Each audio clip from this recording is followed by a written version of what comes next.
Okay, my name is Jack Love, and I'm here to tell a little bit about my Army story.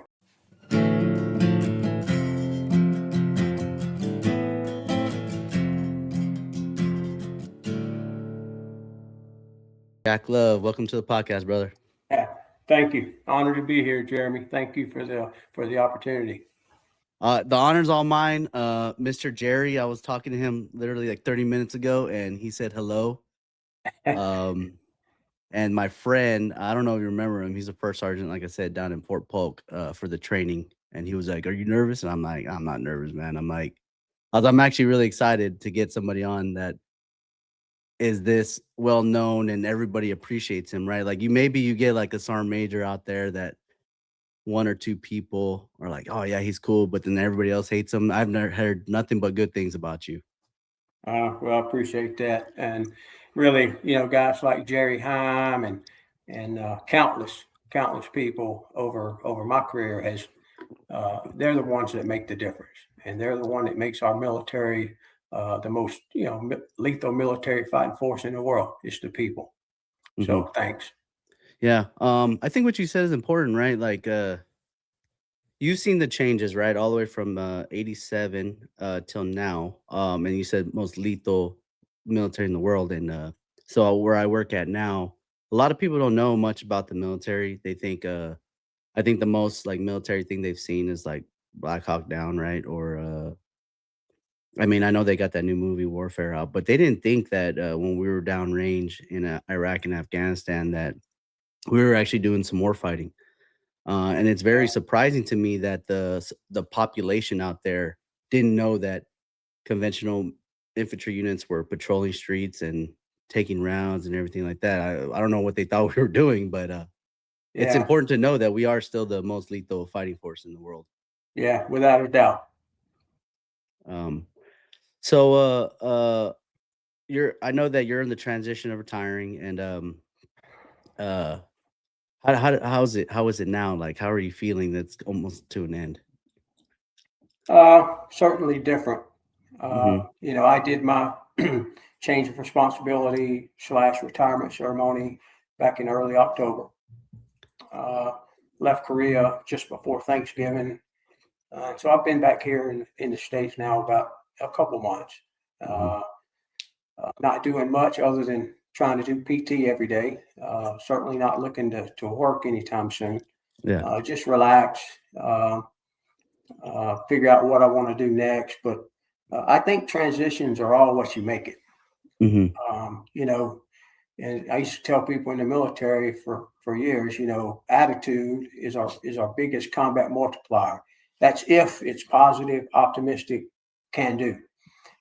Quite honestly, any turd, for lack of better words, can bitch, gripe, snivel, and complain. And there's no leadership in that. Leadership, takes effort. So transitioning for me has been different. Uh, I won't lie, I miss it every day. I knew the day I retired uh, that it would be years that I'll never get the honor of doing again. And Hmm. uh, and you miss the camaraderie. And so, but I'm going to be positive. I'm going to focus on today and be where my feet are, because that's really all we can control is today. Uh, Yeah. Maybe with an eye on tomorrow. Yeah. I think what you said is important. I've noticed with people, you miss the camaraderie and the brotherhood, sisterhood, whatever Yeah, they want to call it, the most. And it's like I tell people on the podcast, the military is the best people I've met in the world and then some of the worst people. But I don't really remember the worst people too much. I remember the best people and the best people with the worst times. I guess that's yeah, the best way I could put yeah, it. And yeah, I think that suffering and that hardship is what makes you close. yeah. No, people always remember the shared hardships, the tough times, because one, I think those lessons sort of guide you in life. Um, when you're winning all the time, that's easy. But true character comes from dealing with tough times and doing it together as a team. Yeah, for sure. Um, So yeah, I'm actually very interested in how you got started into the military. How was your upbringing growing up? Did you have like a sense of service, or did your dad serve or something like that? Yeah, I grew up in a small town in Alabama, Childersburg, Alabama. I don't know what the population is today, probably 3,000, something like that. Um, but grew up, uh, stayed in the same house from birth till joining the military, and so baseball and football was a large part of my childhood. Uh, wasn't great at either one of them, Hmm. but I loved the games, football and baseball. I love the team aspect of it. And Yeah, for so sure. I graduated high school in 1987. Uh, didn't know what I wanted to do. Had worked some construction jobs, did a little welding, things like that. Um, and then in late '88, decided to enlist. And Hmm. some of that was because my dad had served. He served in Vietnam. I had Okay. an uncle that served, grandpa that served, and so I I had heard a lot about the military, but there wasn't really any military around Yeah. Childersburg, Alabama. I think the closest place was Fort Benning, about 2 hours away. Hmm. Um, and so one is I wanted to be able to marry my now wife, Hmm. and I knew in order to do that I needed to have some income. And getting a job in my hometown was that's a little tough. You had the paper mill, but if you didn't have a real in at the paper mill, you weren't going to get a job out there. Right. Um, and so, I won't sit here and say I think we all join for different reasons, Yeah. but we stay for the same. And so That's tough. I enlisted, Hmm. uh, uh, did my basic in AIT at Fort Benning. I'm an 11 hotel uh, Yeah. initially. What is that? 11 hotel was that in West went away in 1999, roughly. Okay. But when I joined in '88, it was basically your heavy weapons. So the TOW, 50 caliber, and the Okay. Mark 19 were the primary weapons. Yeah. If you went to a light unit, you were on a Humvee platform, and if you Hmm. went to a mechanized unit, you were on a M901 improved tow vehicle. Top speed like 25 miles per hour. Hey, we're getting Uh, it. yeah, it was getting it was great for the defense, not so much as an offensive platform. But long story short, went to Fort Carson, Colorado. Was in the 212 infantry out there at Fort Carson. Yeah. Did my 4 years in ETS. Got out of the Yeah. army. Oh, wow. Uh, Okay. So hold on, let's back up a little bit. So when you in was the army the only thing on your mind? Prior to joining, or Yeah. Yeah. Did you ever think, hey, I could have joined the Navy, the Marines or yeah, something? yeah. No, that's a good point. I actually the first recruiting station I visited was the Marine Corps. Okay. Um, I went in What there, had that discussion, had good enough scores and whatnot. But I think the quickest they could ship me off to boot camp was 6 to 8 months away. And at that point in time, I was sort of, my headspace was I needed to go now, for lack of, as much as right. possible. Um, so the Marine Corps recruiter told me, 6 to 8 months, we could get you off to boot camp. I said, let me think about it. And there was an Army recruiting station, within a block or two of the Marine Corps recruit station. Went in there, had the Hmm. same conversation.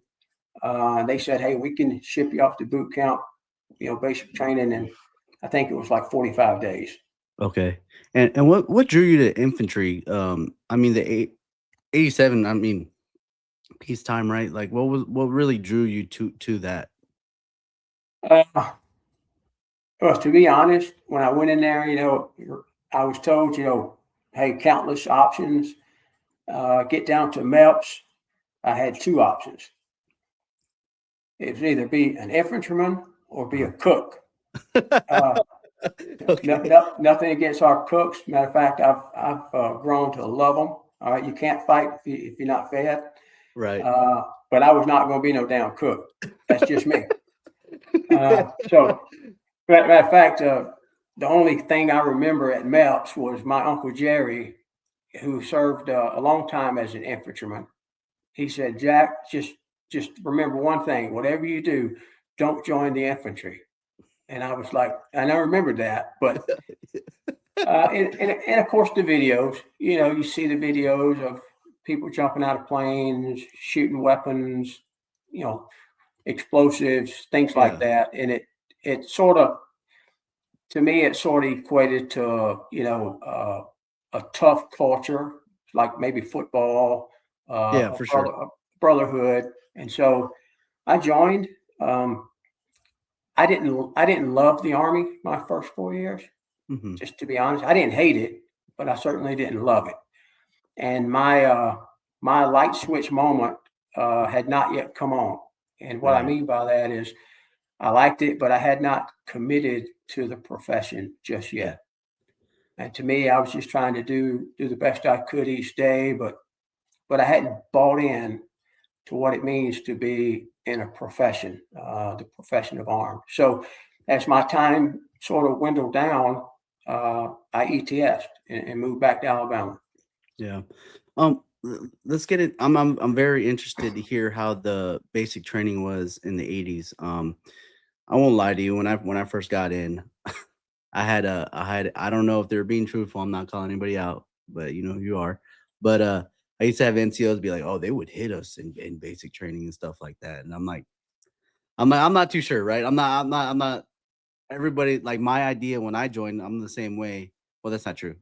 My dad joined the Navy around the same time you joined the Army, but there was no like military anything. We never talked about Iraq. We never talked about Afghanistan.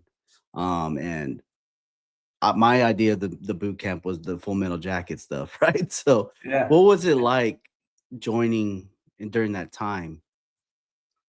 Uh, well, I mean, I never saw anybody get hit or punched. Right.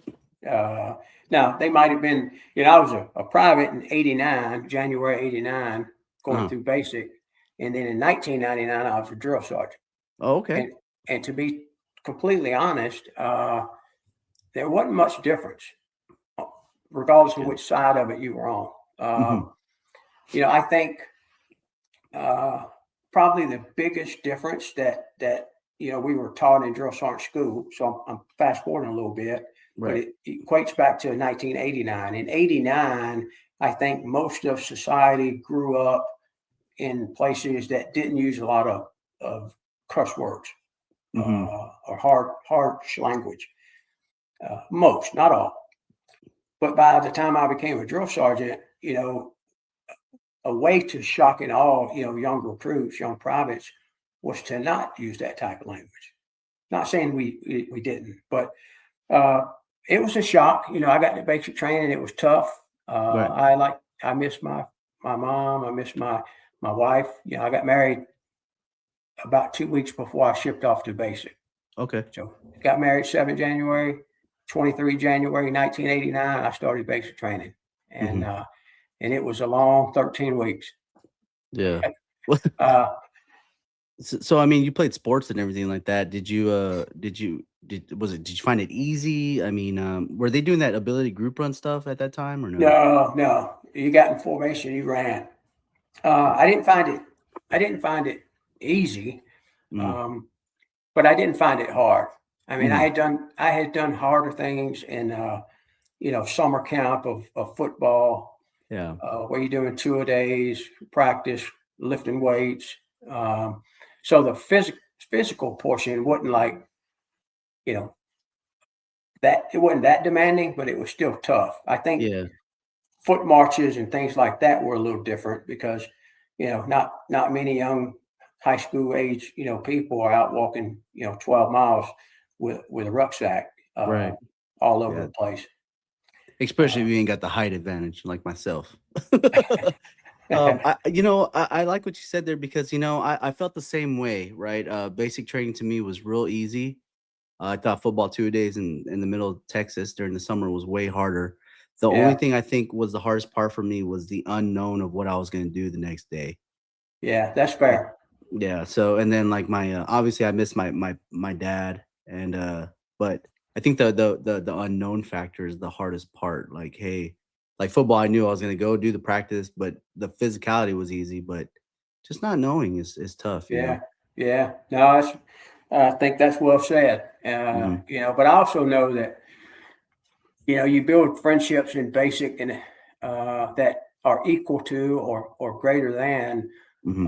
your lifelong friends growing up, Yeah. because you're in such an environment that is demanding, the unknowns, the constant pressure, Yeah. not wanting to fail, um, and really not wanting to let down, your loved ones that are back home believing in you. And so, uh, I don't think nobody loves boot camp. Uh, you love it when you graduate. Yeah. Yeah. Super. A People are super dedicated. You know what's weird to me? Maybe you can answer this, and then we'll move on. But why do you feel like soldiers have more of a buy-in during basic training than when they get to their first unit? Well, I think so. That's a 2 hour discussion right there long. Uh, Yeah. but But here's what I you believe. haven't noticed that or no? Well, yeah, but I think it's here's why. I Mhm. think when soldiers, sailors, airmen, Marines, guardians, you name it, I think when they come out of their basic training, Mhm. they're highly disciplined. They're fit, they're ready, and they get to that first unit of assignment, Mhm. and they come up to some team leader or squad leader or whoever, and they snap to a parade rest or position of at ease, whatever it may be. And oftentimes the non-commissioned officer says, "Hey, we don't do that here. Relax." Yeah. And so right off the bat, day one, in some cases, in some units, you're already eroding a little bit of that discipline. Yeah. That's a good point. So that's just a way to sort of think about it. The other part of it is, hey, basic is designed to do just that. It's to drill the basic, very, very basic fundamentals of, Mhm. shoot, move, communicate. And when you get to a unit, now you've got a different mission, regardless of what that mission may be. And you also have a lot more time, 2, 3, 5 years that you're going to be together. Mhm. Basic training is producing a product. You should be able to ready to the day of graduation, go anywhere in the world, to deploy, fight, and win by doing the basics. Um, Right. so yeah, I don't know. It's Yeah. just different, but Mhm. I think discipline, when you arrive to your first unit, of assignment, is Yeah. really, really important to not be an asshole, just maintain high Right. standards. You don't have to be a raging a-hole to maintain high standards. Yeah. No, I agree with you. And honestly, I never looked at that aspect of it because I did my first 4 years with the infantry. I was with 136 over there at Fort Bliss. And then I went Right. over. Um, and then my last 5 years I did was with the aviation at 125 in Alaska. And I Hmm. noticed what you just said. Like, obviously, I this is gonna sound crazy, but I made my soldiers do that stuff. But like the aviation portion, it was very like very relaxed, right? The warrant officer corps is very, very relaxed. Okay, so Yeah. like like everything there is relaxed, and I'm like, and I kind of understand, the bird is important and everything like that, but I think what you said is the important, the basics, and then also like I've noticed too with getting brand new soldiers, the external factors come in, Yeah. right? Plus, it's hard to get the goal, right? Like basic, you want to be a soldier. AIT, you want to get your MOS done. Now, what's the next goal for the soldier? And that's definitely on the leadership. Like, hey, this is what is going to motivate you to get to the goal. Yeah, and a lot of that's reception and integration too. Mhm. How do you bring your people in, um, young soldiers, and make them feel valued members of the team on day one? Yeah. And that's a process. That's something you can't just wing it. And it doesn't matter if you're doing platoon live fires or if you're back in garrison doing red cycle taskings or whatever it may be. How you Yeah. bring people into the organization, starting quite honestly, with the battalion commander and battalion sergeant major.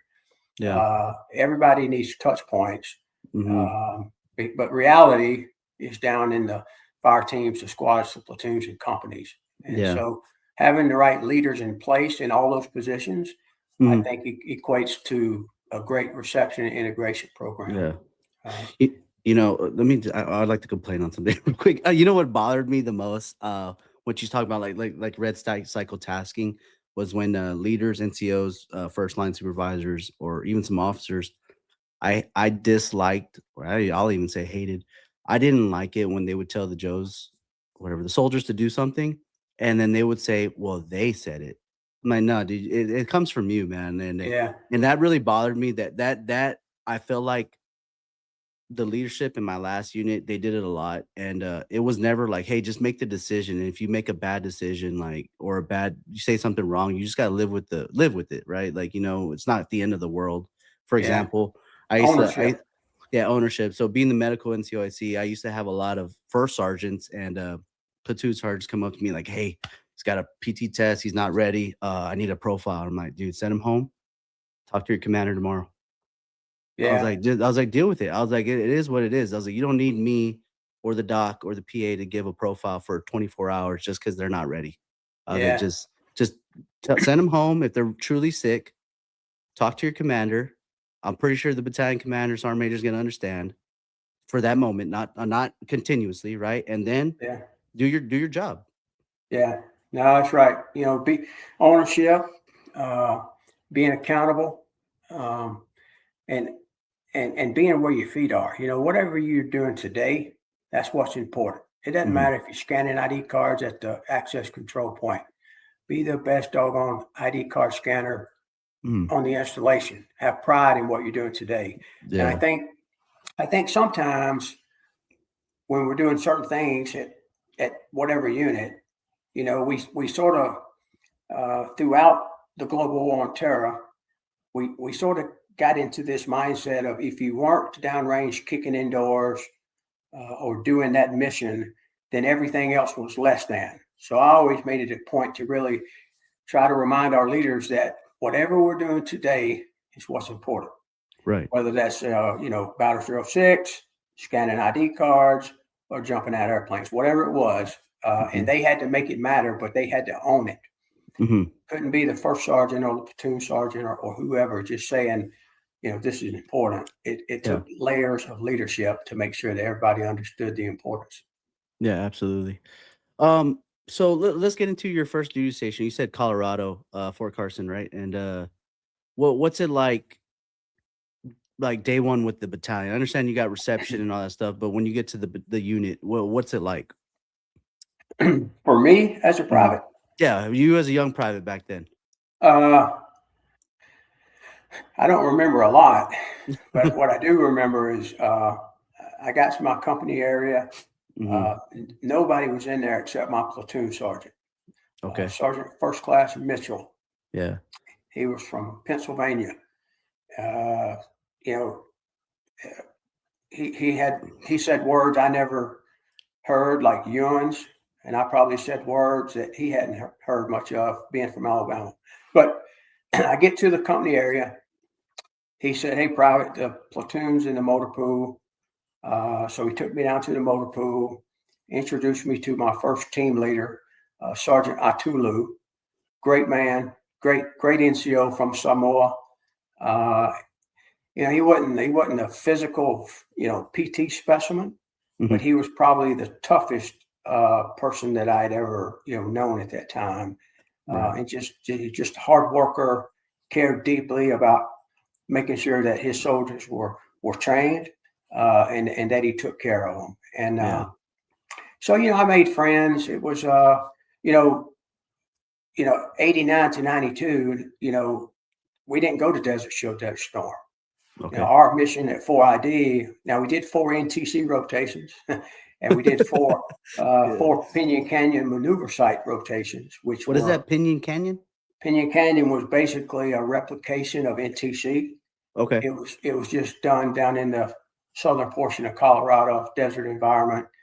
And so it was great because you got to do a whole month in the field, Hmm. come back for a week or two, railhead all your equipment and then go do it again for another month or so. Damn. The training was great. But we weren't a combat tested army. Certainly there was Grenada, there were pockets of things in the 80s that took place, Panama. But our army was really focused on training and training management. Okay. And just being very good at the basics, whether it was sergeant's time, every Thursday, it was kind of like church on Sunday. You did it, no exception, regardless of rank. And so there was a lot of great things I took from that first assignment. And then there were some things that weren't so great, but our army evolved over time. And that's why it's so great today is I think we're a learning organization that's willing to change. Mm-hmm. And some people frown on change, but I think, we've been changing since 1775. Absolutely. And it's a daily, you just got to be willing to do that. But first assignment was good. I think I just missed home. I think I felt there was, better opportunity to make a little more money, maybe spend a little more time with my wife. I had no kids those first 4 years. Mm-hmm. It was just me and her. And so I decided ETS. But I can tell you within just a few weeks of being out, I already had a job, was making pretty good money. Every day working, I would think and I would reflect, and I missed all that BS that sort of drove me to get out. Yeah. And I couldn't put my finger on it. It was just the teamwork, doing PT at 6:30 in the morning when you really didn't feel like it, but you all did it together. And just the brotherhood.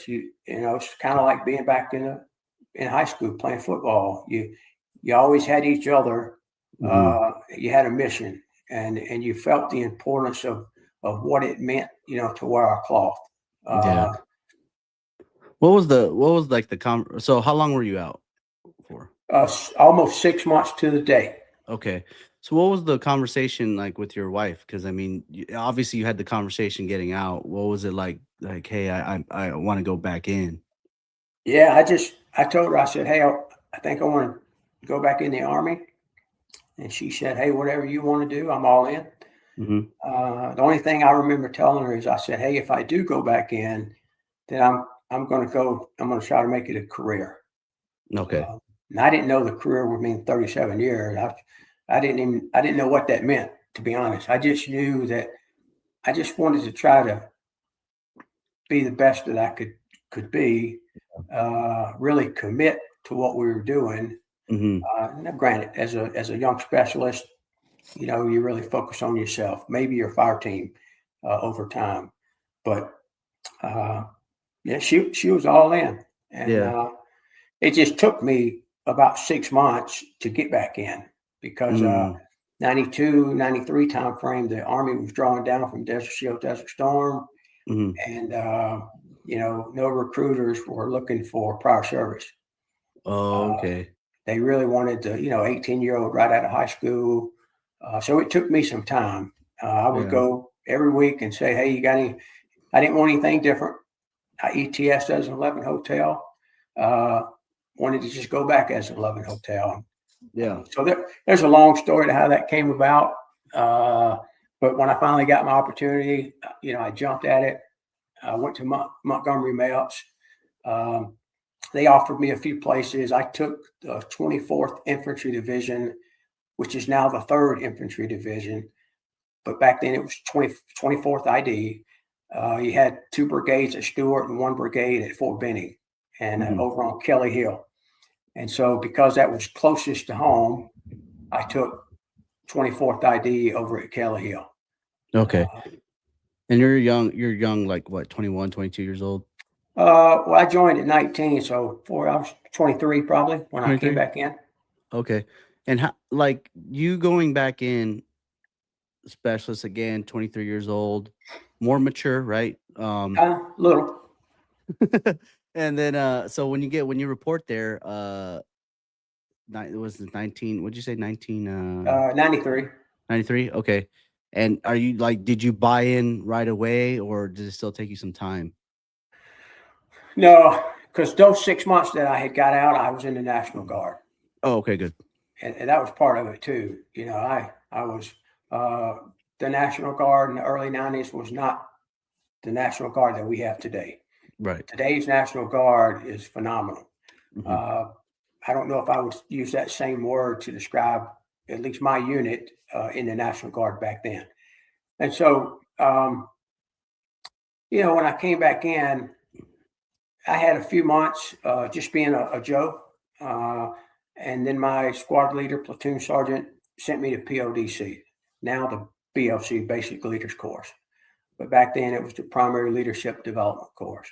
Mhm. I did my 30 days, and I remember at graduation, my squad leader handed me an old purse ground. You used to get your assignments on a green purse ground. You tear it, you open it, and say, "Congratulations, you're on assignment to Korea." And so, I only served in the 24th ID by the time I PCS to Korea, right at Mhm. 1 year. But it was 1 year that I really got to see. The 24th Infantry Division was part of the 18th Airborne Corps. So it Mhm. was, you had your division ready force. You always had sort of an alert sequence, Mhm. very different from the 4th ID. So the sense of urgency in 24th ID was, you felt it. Right. Everybody, you trained a little harder. You knew the reality of potential combat was a little higher. So I learned a lot in that year. I got promoted to sergeant Mhm. just before I left the 24th ID, heading to Korea. Mhm. And Uh, go ahead. I'm sorry. well, the last thing I'll say was, it sort of speaks to relationships. I remember, just before leaving Korea, my platoon sergeant, a guy named Sergeant First Class Reynolds, told me, he said, "Hey, Sergeant, I want you, when you get to Korea, I want you to find a First Sergeant Earl Rice." And him and Reynolds and Rice had served together as drill instructors or drill sergeants, at some point in time, and they Mhm. were close. I think the reason he wanted me to do that is he knew that First Sergeant Rice could potentially help get me to the 82nd Airborne Division post Korea. Okay. So I got there. I found him. You're in the turtle farm in Korea in the mid '90s, but I found his company, but he was on emergency leave back in the States, so that link up never happened. And I was assigned to the 1st and the 503rd Air Assault Battalion. Mhm. First Sergeant Rice was in 520 Infantry. Anyway, you want to talk about leadership? Rice knew that I had come down there to look for him, to meet him. Mhm. I got assigned to the 1st and the 503rd. A couple of months go by, and First Sergeant Rice comes down and finds, E5 Love. And I said, "Man, wow," and he said, "Hey, Airborne, if he was leaving Korea in a few months, I still had, more time to go." But that connection lasted the rest of my career. Yeah. He did get me to the 82nd. He did get me into his battalion, his company. He was still a first sergeant. And so just, I think that was the first, uh, real like leadership lesson, and like, hey, committing, and then, honoring your word, Right. following through, if you will. So uh, truly honored to serve in Korea. Now, I did miss my first son's birth in Korea, because back then you only took leave between months 4 and 7. Okay. There were no exceptions. It ain't like it is today. Today, Yeah. I just spent 4 years in Korea. And so today, hey, you got some kind of life thing you need to do, Army puts you on leave Yeah. 99% of the time. But that wasn't the rules in the 1994. Mhm. It wasn't a big deal. I didn't think twice about it because that was the rules. I just when I got to see my first son born, I think he was, I don't know, 3 or 4 months old, Yeah. which was probably actually kind of nice because I didn't have to, deal with all that early stuff. The sleep. Right. But made some incredible friends in Korea. Yeah. I was a Sergeant E5 and had a couple buddies, same rank, roommates, and a lot of Korea stories. But what I loved about Korea was the absolute focus on training. There was no distractions. We were up at Camp Casey, Camp Hovey, and you just trained. And I probably spent 7 or 8 months of my year in the field. Yeah. And Saturday back then was a work day. So you didn't have a Saturday, Sunday weekend. Saturdays in Korea, and at least when I was there, you woke up, you did PT, you had a accountability formation, you went to the motor pool, and typically only worked to about lunch or noon time frame. Mhm. But it wasn't just a full day off, and I think a lot of that was to reduce some of the shenanigans that would happen over there on Friday nights. It was a little wild out in the Ville, or out in Tongdushan, as they called it back then. But yeah, I enjoyed Korea. Right. Yeah. I don't know why people don't like it. I mean, I enjoyed it too. It's kind of weird, Now, but the go Korea ahead. of today, totally different. And Mhm. maybe we have time to talk about that at the end or something. Okay. Uh, but So when you get to when you right, you meet the first sergeant and he so how do you get to Benning? So like does he help or Benning Bragg? So how does he like does you're connected with him and you're like I want to go to airborne right after this duty assignment or what? yeah, I mean, I told him I wanted to go to 82nd Airborne Division. He Mhm. told me, he said, I'll make it happen. And he did. When I got my assignment, I was reporting to the 82nd replacement. Uh, I think later on I don't remember if it was phone call or snail mail or whatever method, but uh, I remember he had told me when I get to Fort Bragg to find him. Uh, this is a long story, so I'll give you the short version of it. But I get to Fort Bragg, I report into the reception company, and after that first day, you kind of do a week, PT test, in processing, all this stuff, and then we would ship on Thursdays or Fridays. So I went and found him that first evening, but the whole battalion was in the field. Mhm. So I had brigade or battalion staff duty NCO, took my name down and whatnot, and so said, check back tomorrow, check back tomorrow. Well, I never made contact with him until the day before we were shipping down to, whichever battalion we were being assigned to. And I found him. He had come in out of the field, doing a log pack or something. I linked up with him, and he took me over to the battalion command sergeant major's office. And the battalion sergeant major said, "Hey, Airborne, you're shipping tomorrow.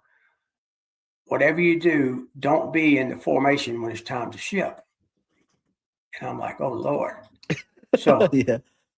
he said, and there was other things that he said. Sergeant Major Tabron, phenomenal leader. But anyway, I remember sitting in my car across the parking lot of the reception company. I had these cones, everybody was lined up, alphabetical order, whatnot, and people were getting their assignments, and they were getting on the bus, moving out. And I heard them calling my name. Of course, there was no answer because I'm sitting in my car following instructions. And needless to say, once everybody was gone, I didn't know what to do. I drove back down to the battalion where First Sergeant Rice and Sergeant Major Tabron's at. Nobody was there. So I eventually had to go back and say, "Hey, I'm here now." You're sweating a little bit. Oh, I got scuffed up. I got scuffed up. Some sergeant first class told me, he's like, "Hey, Airborne, I don't care what anybody told you. You're going to, I think it was 2504. You're going to 2504. Here's your orders." And as I was sitting out there in a matter of an hour or two, that same, E7 who had been scuffing me up walked out there with rescinded orders. and I'm going to 1st Battalion 325 Airborne Infantry Regiment. And I was in First Sergeant Rice's company, Delta good. Company. That's that's kind of wild. I mean, even if you were in NCO, you're like a little sweating a little bit, right? Oh yeah, 100%. I'd never done, missed formation or done anything like that, but I had trust and faith in those leaders, and again, they follow through, and so it was an honor to be assigned to the Red Falcons. I was there from August '95 up through 1999, serving as a team leader and a squad leader. Yeah. What when you were in that do you get promoted to staff sergeant and everything during that time? Yeah, I did. I think I got promoted to staff sergeant around 96, 97 time frame. What made you want to, because I'm looking at your stuff right here, and then you went to go be a drill sergeant. Like, what made you want to do that during, like, is there somebody that you knew then or no? Well, so, I served as a sergeant there for a year or so. I got promoted to staff sergeant. And after a couple of years of being a staff sergeant, 2 or 3, I was one of the more senior staff sergeants in the company. And back then, Delta companies had 5 AT platoons in it, anti-tank. 4 of the platoons all were led by, E7 hard strike platoon sergeants. And then an opening came open, and for whatever reason, the first sergeant, whoever, I got to be the platoon sergeant. And so I had been doing the platoon sergeant for 6-9 months. So I had all my squad leader time, if you will. And just talking one day with the first sergeant, he said, "Hey, Airborne, what do you want to do next?" And I was like, "First sergeant, I don't know. I've always kind of wanted to be a drill sergeant." And he said, "Come on." I walk into his office. He picks up the phone. I didn't know who he's calling. Probably, Drill Sergeant Branch or HR, HRC or whatever we called it back then. And he said, "It's done." And I didn't know what that meant, but I can tell you, like the next week, I got my purse ground. We're still operating on those little green perforated purse ground. Yeah. And mailboxes were open. So everybody would see that the green purse ground was in your, so they knew something was up, like assignment. And I was on assignment to drill sergeant school. Yeah. Hey, you know what? Hold on. I want to talk about something. What was payday activities like? Like for real, for real? Oh yeah. Well, now it changed. Right. Around 90, 91. But when I first came in the Army, at least for, I don't know, 6 months or so, payday activities started by getting paid. So you would, company formation, these finance personnel would come down. It'd be 3 or 4 of them with a couple of MPs. They would set up their desk. You get in line, A through whatever. And, you'd face about like the OPT test. They'd call your name. You'd go up there with your LES. You had the old green LES. You'd hand it to the finance person. My first paycheck, I got paid monthly my whole career up until the mandate about 4 or 5 years ago. And my first paycheck was $792 after taxes, whatever. And so they would count out $792. You got to count it one time. Once you walked away, that was it. If you miscounted or they miscounted, so be it. You put that in your wallet and continue on with the day. And I don't remember inspections and things like that, but I just remember getting paid with cash. Yeah.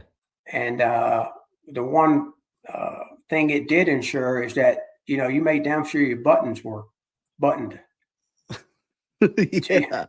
Till you got home and you could give that money to your wife and she could put it in the bank account or whatever. Was that like an all-day event? No, it lasted a couple hours. Company was probably. And your team leader, like squad leader, were like, "Hey, yeah, go pay your bills." Like, was that legit too?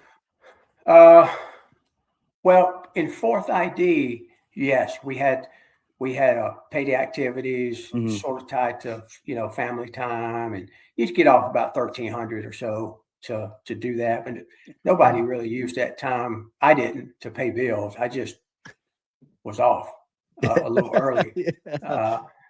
Uh, but payday activities has evolved over the years. Really, really good, system. We didn't have, uh, like in the 82nd, fast forwarding to the 95 timeframe,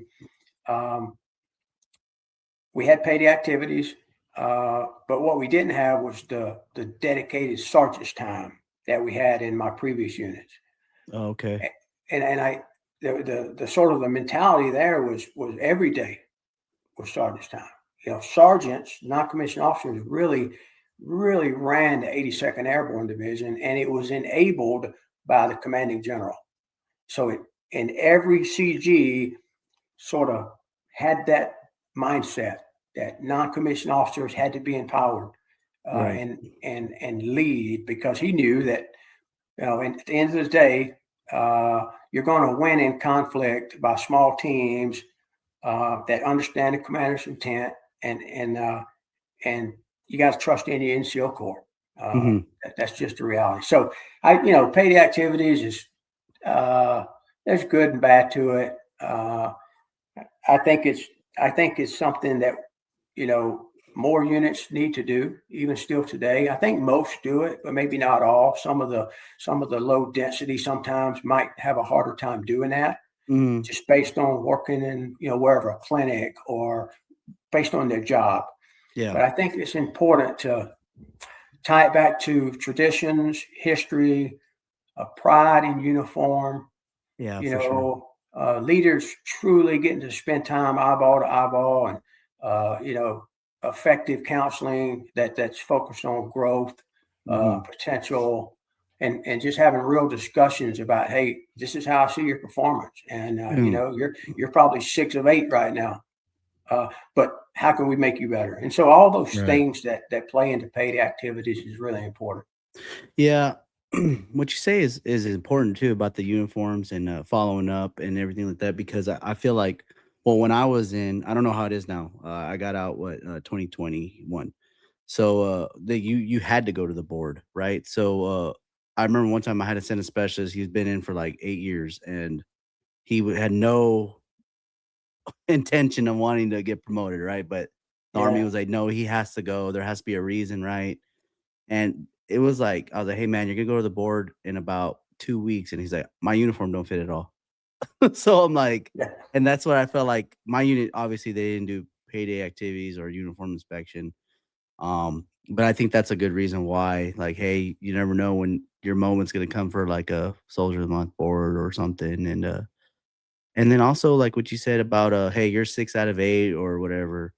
I think that well, me with my leadership my whole life, until became an NCO, that I'm gonna give a shout out. He's a PA now. Andrew Tallman, he's a PA. yeah, I never really had an NCO follow up with me with the good stuff I was doing. I felt like all my counselings were like, "Hey, you did something bad." So, and I yeah. think what you said is important. There's like, "Hey, what can we do to develop you?" Right? And or hey, not even just develop in the military, just as a person. Yeah, 100%. Seeing, part of a leader's job is to identify talent, or at least the potential, Hmm. uh, and then really invest in them. And and every soldier deserves outstanding leadership. That's the only thing you deserve. Yeah. Yeah, good leadership. Um, but in order to do that, you really have to have honest discussions about, hey, here's some things you need to do, be it a school, be it in the civilian education arena. Uh, you know, how do you interact with your peers? What's your short, long term goals? All those things that uh, have real candid conversations with them, and Right. don't BS people. Everybody's not great. Some people are just good. Some people are fair, and some people suck. Some people you need to look them in the eye and say, "Hey, this profession is not for you." Yeah. Uh, Yeah. Exactly. thanks for your service. It means a lot to raise your hand and Yeah. say, "Hey, put me in." And it doesn't matter if it's 4 years or 40 years. what matters is that they were willing to serve their nation. And Mhm. so, but just not for everybody. Yeah. And Let me ask you a question about that though, because I felt like this my whole career. I didn't feel like everybody was meant to be an NCO, right? I felt some people, and this is true in the civilian world now that I've been out. Some people are just meant to work. Like they're not meant to lead. They're just like, hey, I'm gonna give that specialist a task or that private, and they're gonna get it done, right? And right, they don't need no micromanaging, but they can't lead though, right? They can't translate it, and I don't know why the military or the army does that. Like, why do they try to force these people to be leaders instead of like just keeping that? It's gonna sound crazy, keeping the senior specialist that is gonna work. yeah, yeah, that's very complex. I think there's a lot of complexity in that. I Hmm. think one is we have a force design, um, and so we have so many Sergeant E5 billets across the Army. Right. Same with staff sergeant, sergeant first class, etc. And I think the task as an Army is to put the best, brightest, with the most potential into all those Hmm. positions. Doesn't mean that we're always going to get it right. Right. The Army's, just under 1 million people, Hmm. active guard reserve, and so it's but just because you get promoted to sergeant, doesn't mean you're going to stay one. Yeah. A lot of people find their way, back where they came from pretty quick. Yeah. Because, you know, uh, I don't know. There's a lot of pride in being an NCO, and I There think is. Yeah.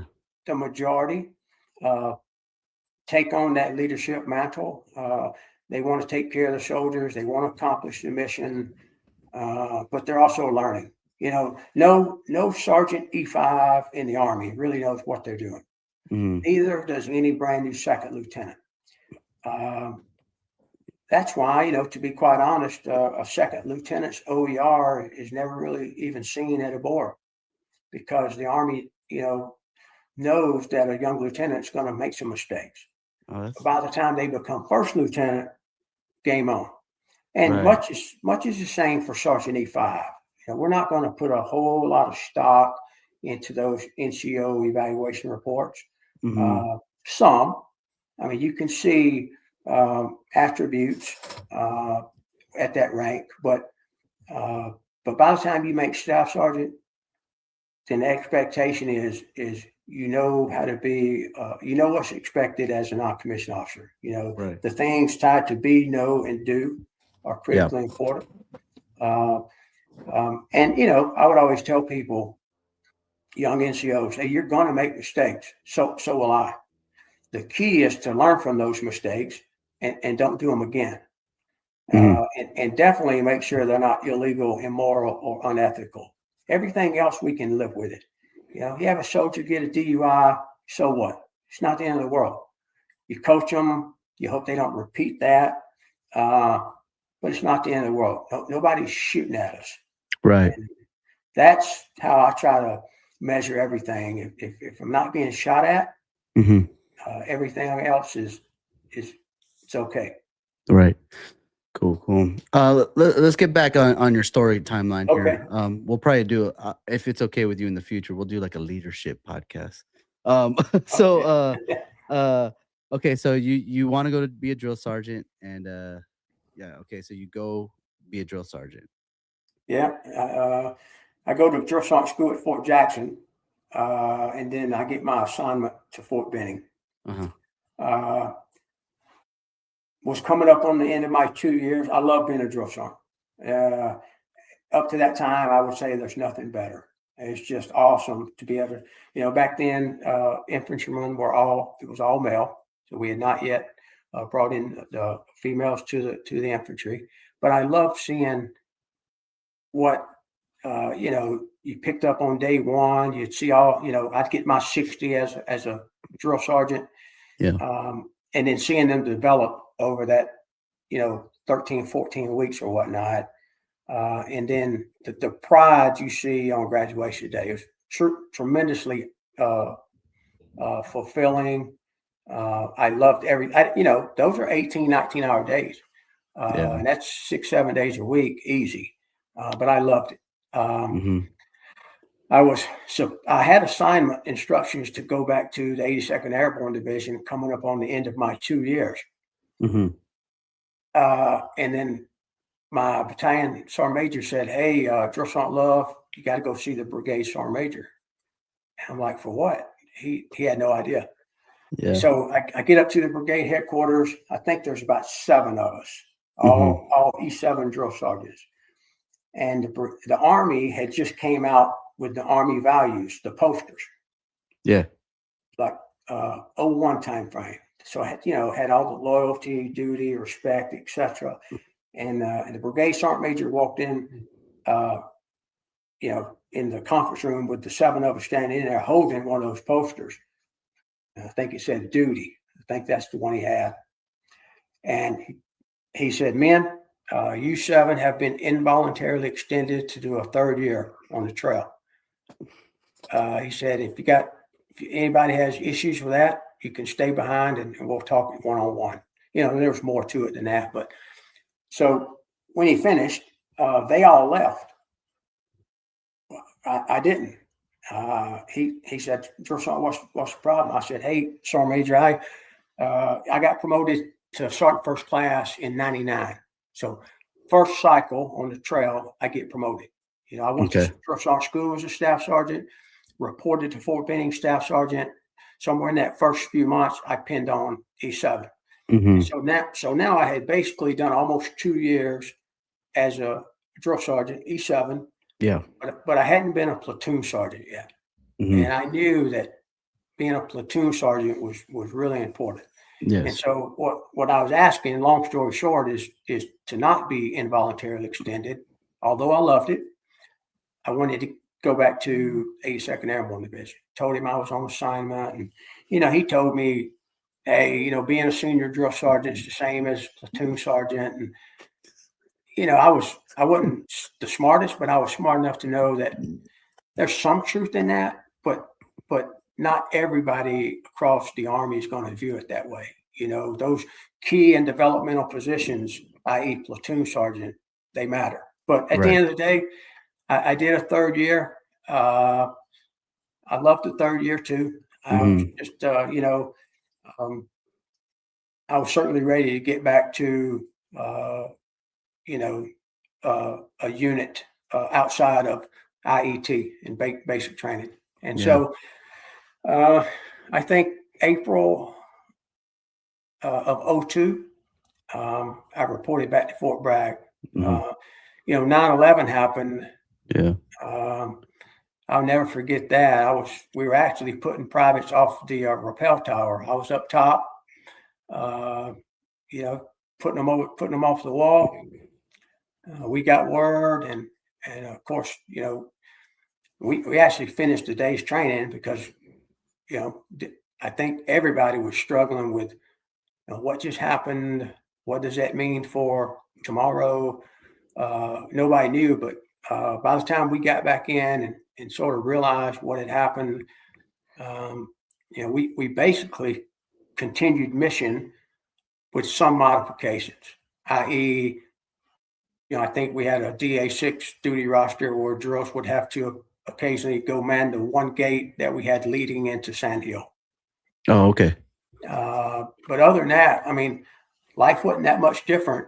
I just think we all knew as a military and a nation that you attack America, you better get ready. Did they so is that when the bases, like, I remember we talked about, like, it was like, hey, you could go through or whatever, but that 9/11 event, is that when they were like, hey, all the drill sergeants were going to rotate doing what is it, gate guard or whatever, and is that when the moment it was like locked down?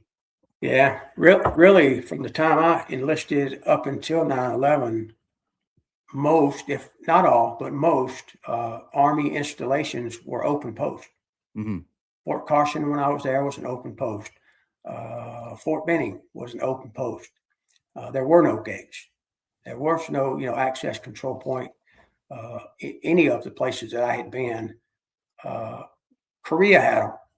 but that was a little different. Yeah, that's And they, manned by, Korean local nationals. I don't think soldiers did that type of duty back in the mid 90s, but 9/11 changed a lot for our military. yeah. And it certainly access, free access just based on threats, based on intelligence, both uh, in and out of the United States. hmm Okay, so you finish up your assignment as a drill sergeant. You go back to to Bragg, right? That's where you wanted to go. Are you Right. going?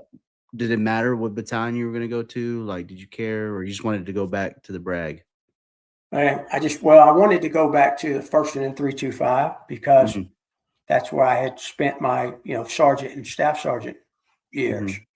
hmm I did get back to that brigade, but I went to Second Battalion, Yeah, 325. I yeah. went to our Delta Company as a platoon sergeant.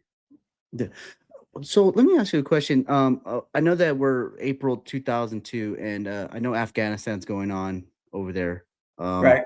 You guys are like, is that GRF thing a thing for 82nd during this time? Oh yeah, yeah. You had the DRF and the DRB, the Division Ready Force and hmm Division Ready Brigade. Okay. And so of the three brigades, it would rotate. If I recall, it was 6 weeks. So 6 weeks, you would be on the DRB, the Division Ready Brigade, and those three battalions, one would be the DRF one would be on the two, and one would be on the three. All that meant is DRF one was out the gate immediately. DRF two followed so many hours behind, and DRF three so far behind them. Yeah. And then you had your training cycle, and then you had your support cycle. So you would rotate those three: training on the Ready Brigade, hmm support. Okay. So it was a constant, and you were the DRB. It was stringent rules. Everything was ready. All vehicles were already loaded up on C-17s, C-130s, Oh, C-141s. Ammo was fully loaded. All you had to do was be alerted, hmm get into the company area, off to Pope Air Force Base down to Green Route, and then you would go through the 18-hour sequence, and you were wheels up uh, wow. anywhere in the world. So that lifestyle was very different. For many years in the 82nd, you just couldn't go out to eat with your wife at some restaurant. And people take the little things like that for granted. You could do it. You just had to make sure the CQ knew, and there are all these measures. Hey, this is where I'm going to have dinner. Here's the phone number there. There weren't cell phones. We had beepers. Everybody thought we were, high speed with a beeper. But the communication, strip maps to everyone's home. Um, just a different time, and none of us had really experienced combat other than a few veterans of Grenada, Panama, Desert Shield, Desert Storm. So Somalia. Yeah. yeah, Somalia. Um, so okay, so you said there's DRF and then DRB, right? So DRF, obviously, what is I don't understand the difference. Maybe It's break it down a little bit. it's really when you're the DRB, that's the Yeah. brigade. Okay. Within the brigade back then. Now remember, this is pre-modularity, so you had three infantry battalions in the brigade: Oh, okay. 1, 2, and 3. All right. Um, so it was just the how fast you were getting out the door, I got you. Yeah. and So when you're there, right, you're with Second Brigade, 325, and obviously there's a lot of stuff going on here, right? You got Afghanistan. Is this when they start combining the MOSs together too? Or they already did that? yeah, you're talking about Like the 11 me as an series? 11 Hotel. Yeah. Yeah, no, they had sort of disbanded the 11 Hotel my first year as a drill sergeant. So Oh, okay. around 99, they just, if you were 11 Hotel, they made you 11 Bravo. Oh, okay. So it was seamless. All right. Uh, What are y'all okay, so what's significant obviously with the war, what is significantly different now? The training, the getting ready, right? I don't know. Afghanistan is kind of like a weird thing, but is the Army's mindset at this time different? I don't think it was different in 82nd. Okay. Maybe it was across the total Army. I'm sure it was. I'm sure everyone understood the realism of potential combat. But I think the 82nd just did what it had always done. You know,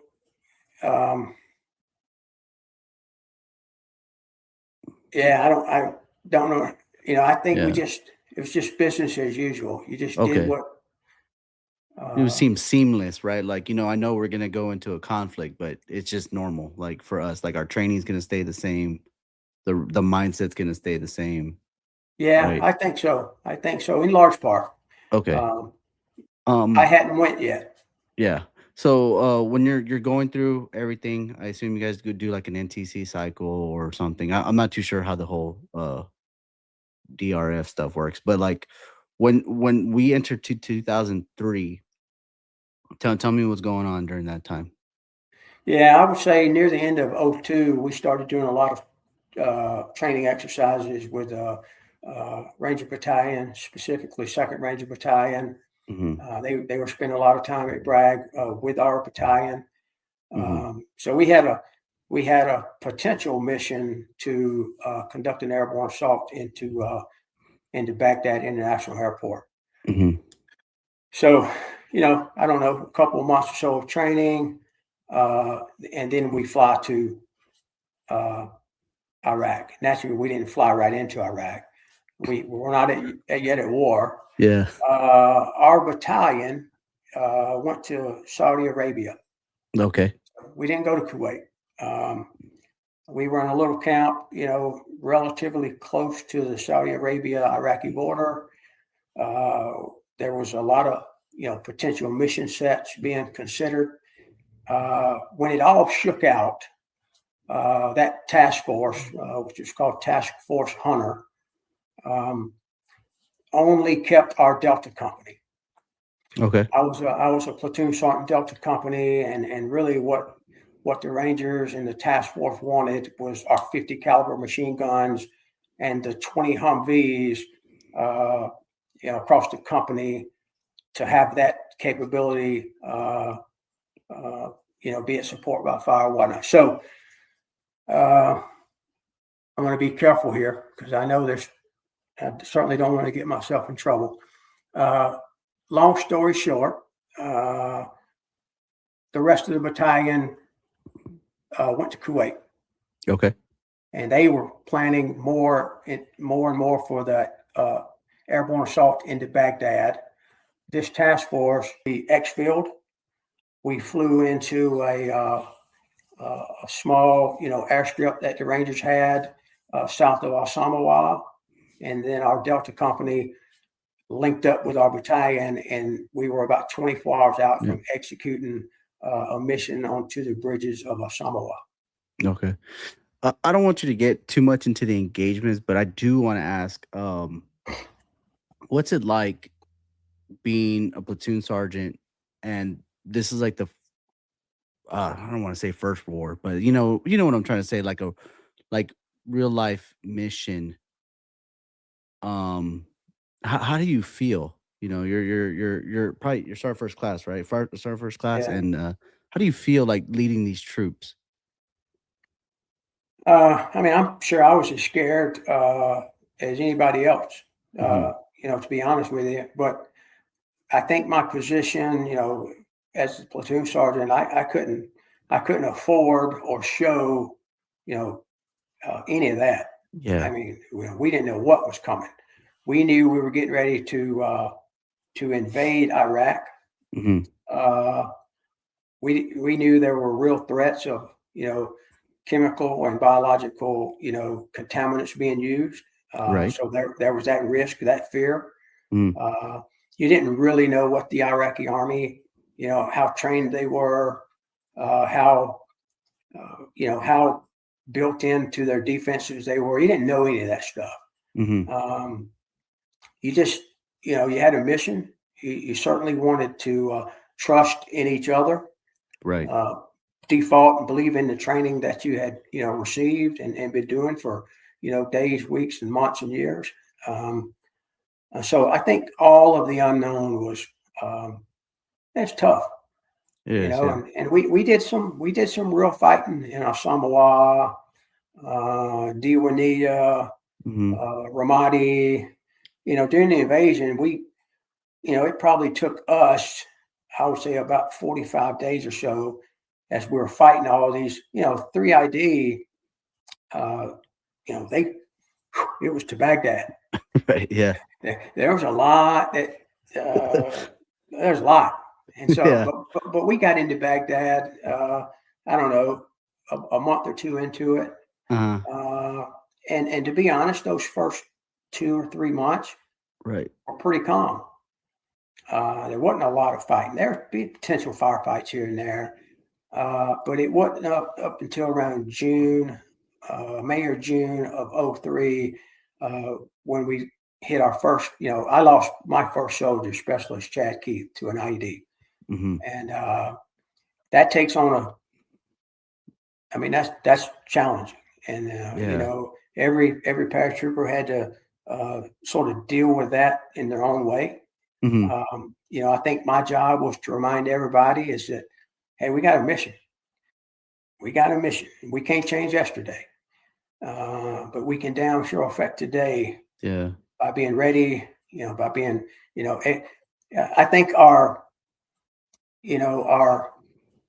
awareness became much, much greater, and we wanted to, it's different when you lose a brother, and everybody loved Keith. I mean, everybody in the platoon loved Keith, and so it's tough. For sure. So are you when so when you guys go to Iraq, like I said, I don't want you to get in, I'm talking more about like how are you preparing the mindset? Like 'cause I know we spoke earlier about basic stuff. Are you like kind of telling them that like, hey, the basics will get you through this? Or obviously we don't know what the enemy's gonna do. We have barely any intel or Yeah. whatever. But like are you thinking that to yourself too? It is scary, and I appreciate you being open about that. A lot of people, when they get to your rank of stature, people are like, oh, they don't give a fuck or whatever. But like, are you telling them like basic stuff? Like are you telling them it's okay to be scared or what? No, I don't think I talked about. I didn't. I mean, you got to be a platoon sergeant. You got to be the rock. You gotta be a You got, warfighter, yeah, you got to be. There's got to be some. You're the platoon daddy. And I was a little bit of a hard ass. To say it nicely. So I think the things we did in our training to prepare us, we were ready. I mean, this was a Super Bowl. Yeah, for sure. And Yeah. a lot of people train and play in the NFL and whatnot, and never make the Super Bowl. We now had a chance to fight for our nation, and and I'll tie back to 9/11, and so winning was the only option. There's no second place in combat. It's about winning. And I think everybody in that organization, in the White Falcons, trusted in leaders up and down the chain of command, and the NCO support channel, and we were going to win. And it made us, angry when we lost Keith, and so making sure that we don't let things get out of bounds. That was part of my job too. We had a pretty new platoon leader. He was awesome. But he's still relatively new to the Army. Yeah, for sure. I still talk to him to this day. And I called him Devontier, although he pronounced it Devante. He didn't look like he was from France to me. So, but we had a great relationship. He was awesome. But there's nothing harder than losing one of your brothers. For sure. So how long was that first deployment was for you? I think it was a year, 12, 13 months, something like that. Oh wow. Yeah, that's a lot of intense fighting too for that first time. Yeah, things definitely heated up. Once IEDs first started coming onto the scene, Mhm. we had not yet evolved to, suicide bombers wasn't a thing yet. Vehicle-borne IEDs were not really yet a thing in the invasion. This was all just, implanted, typically remote, phone-activated IEDs, Right. but they were still deadly. Yeah. So how does it go back then when you were getting promoted to like first sergeant and everything like that? Well, about halfway through OF1 invasion, uh, before we went to Iraq, my battalion Sergeant Major Rich Flowers, uh, warrior, love him. He had approached me to be the scout platoon sergeant, Okay.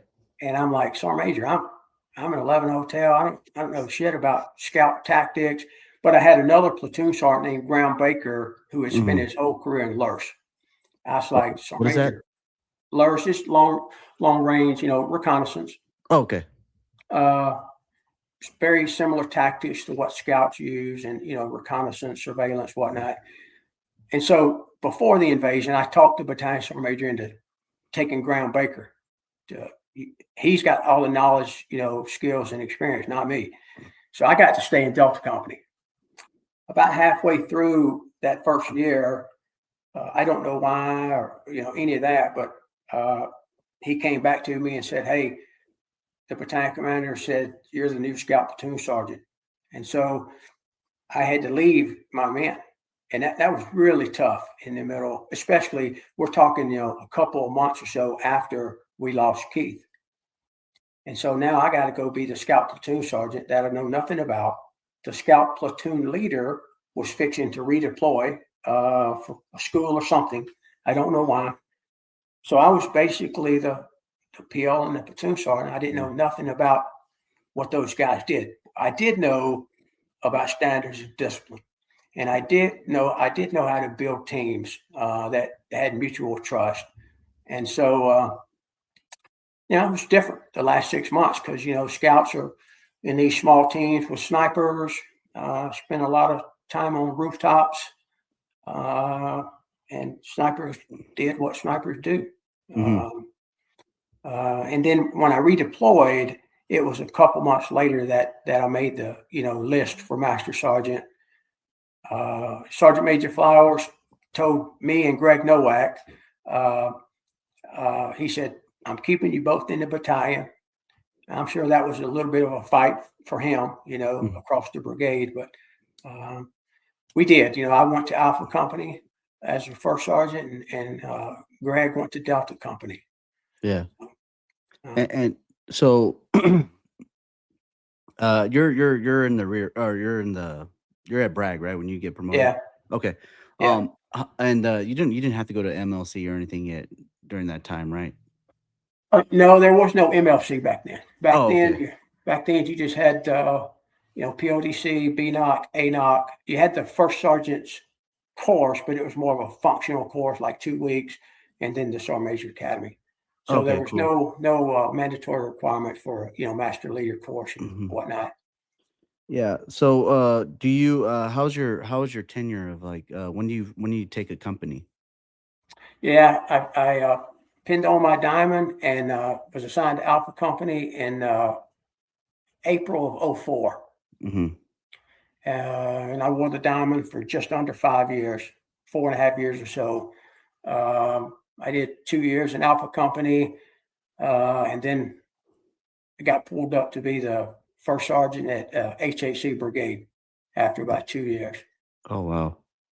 But during all that time, we if you think about OF1 in Hmm. that year or so that we were deployed, you get back home, you got the homecoming, Yeah. hoo. It was only about 4 or 5 months later we went back, Yeah. and now it's OF2. And initially it was tied to Route Irish, Right. and then that quickly moved to Mosul. Hmm. They had the Triangle of Death there in Mosul, and I remember, Alpha Company. We occupied an abandoned vegetable oil factory. Right. There's oil everywhere. It's nasty. But over time we got crates and got people off the ground. Mm-hmm. But that was I don't know. That was contact daily. Yeah. Yeah, Well, so what's it? Okay, so you're first sergeant during this time. Like, how is it? I'm very curious. So how is it like? We're still early in the war. How is it now? You have to take care of all these platoons, and or you're very leaning on the platoon sergeants and stuff like that. yeah, it's different style for sure. Mm-hmm. You got to let platoon sergeants be platoon sergeants. I was blessed with some phenomenal ones: McAllister, Nelson, Spence, Johnson. All these guys were phenomenal. We had a great company.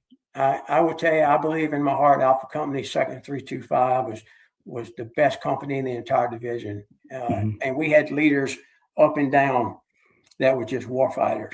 And, Mm-hmm. um, you know, so, for me, it was, how can I help? Right. How can I go on a foot patrol with X platoon, X squad? Well, how can I just be out there with the paratroopers so that I understand the challenges that they're enduring every day? Mm-hmm. And what is like? I was always curious why the first sergeant was more in charge of like at my time, like they were the ones that in charge of like the 9 line stuff. How does that work? You know what I mean? Like I remember I went out with the first sergeant one time and uh my platoon sergeant wasn't there. But he was the one taking care of that stuff. Like how does that like I would tell him, like, hey, this is what I got, whatever. But how do y'all determine that stuff? Well, it all goes back to the base order, and Uh-huh. then what's the operation. Each time it changes a little based on Right. the makeup of the mission. Might be a Uh-huh. platoon, might be a company mission. But I think first sergeants in general. This is a crappy way of defining it, but in a light unit, uh, a first sergeant is a little bit more of a warfighter than say in a mech unit. They're a little bit more of beans and bullets. You still have some beans and bullets roles, chow, log pack, and whatnot in a Oh, light okay. unit. But I think it's a little more in the heavy units, just culture. Right. Um, in a light unit, i.e., the White Falcons, our XO would really manage all the maintenance, the beans and bullets. Mm-hmm. I would assist him at times, run on a log pack with him, whatnot. But for me, it was about being as much as I could in the dirt with our HUAs. Right. And so, medevac, casevac, critical, and part of any operation. First sergeants definitely had a role in it. One, you're supposed to be the most experienced person in the company, all Mm-hmm. right. But I also relied very heavy on my platoon sergeants, my medic. My medic was tied to my hip most of the time Mm-hmm. because I was going to be where our paratroopers were, and my medic was going to be with me. So For if sure. if there was something that happened, uh, he could be the guy, if at all possible, help and save lives. Yeah. So what do you notice most differently about this deployment with the enemy wise? Uh, well, I think in Mosul, OF2, uh, certainly much more aggressive. Than just more aggressive. I think counterinsurgency had sort of built itself up. Mm, You didn't have a clearly defined enemy like you kind of did during the invasion. You had an army that you were seeking to kill. Uh, but now you had a counterinsurgency where, they weren't wearing a uniform per se. right. Uh, and, you know, close combat's tough. For Um, sure. so I think just the aggressiveness of the enemy. Hmm. Um, I don't recall many days, very few days during the Mosul conflict that there wasn't some kind of troops in contact just about on a daily basis. Right. Now that deployment was only 4 or 5 months in tenure, so it was very kinetic. It was, so, OAF 1, OAF 2, I'd never touched a combat outpost.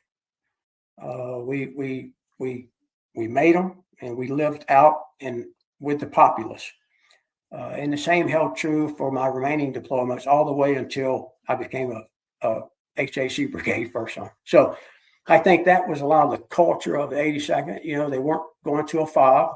Right. I never spent a day on a fob until, Camp Taji as a brigade first sergeant. Now it's a different fight. But yeah, I think, Triangle of Death, Mosul was a tough environment. It's a tough fight. It's definitely a life-changing events, occurring. I mean, like we spoke before, like most of our warfighters, they just do one deployment over there and it changes their life forever. Yeah. So so you're Alpha Company, you're in Iraq doing that, and you said it was like how long did you say you were over there for? OF 2 was about 4 or 5 months. I don't Oh, recall exactly. that's Then we went interesting. back, Okay. and we get back. We're back at Bragg for not long, 5, 6 months, Yeah. and we get alerted to go to OF. Now it's OF 3. Well, why? I'm kind of curious. Was that like the deployment rotation time frame, or they just didn't know what they were doing, or like what changed?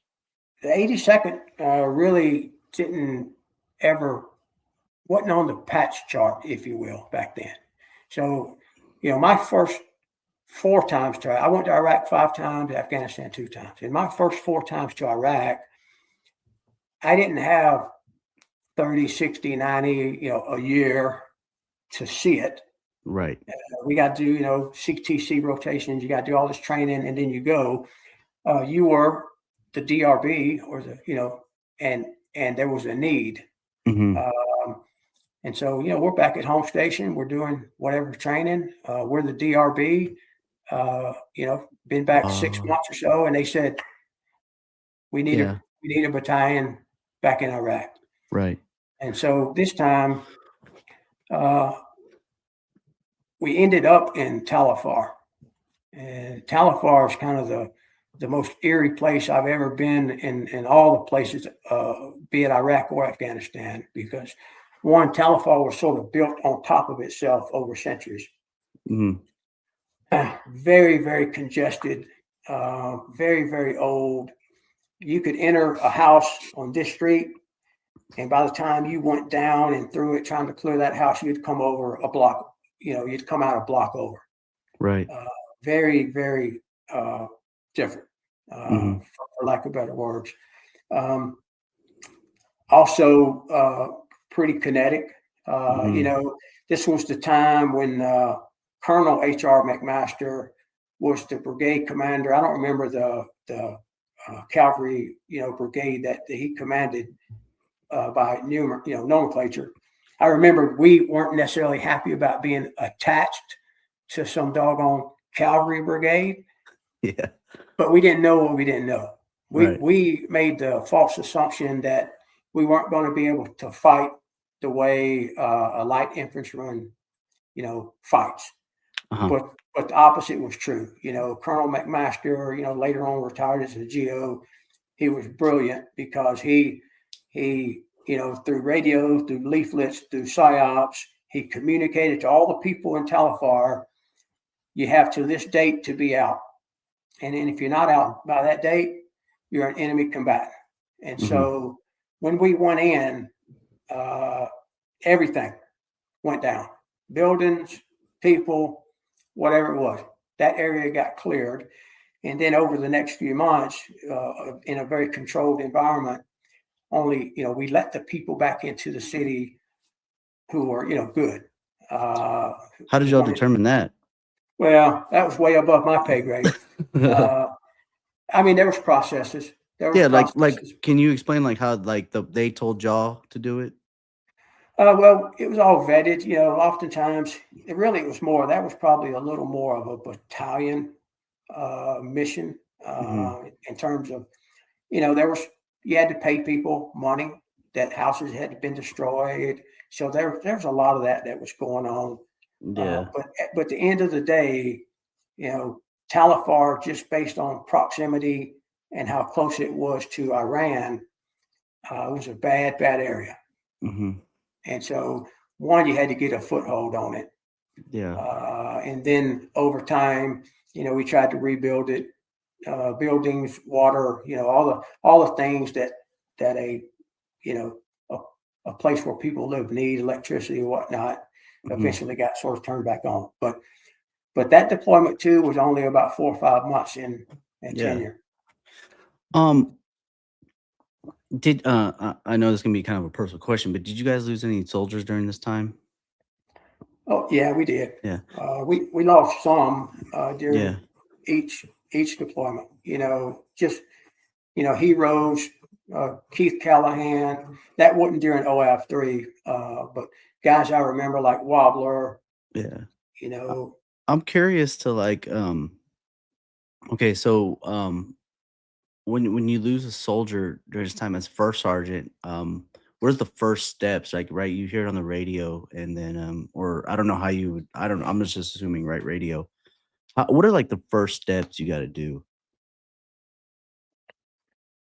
well, I think there's a lot. One, it Right. depends on if you're with them. Mm-hmm. You know, if first you gotta fight. You gotta fight the enemy. Right. Certainly, you want to evac. You want to do everything you can to save life. But there's all that. Right. Um, And then there's a lot of things to plan and work through.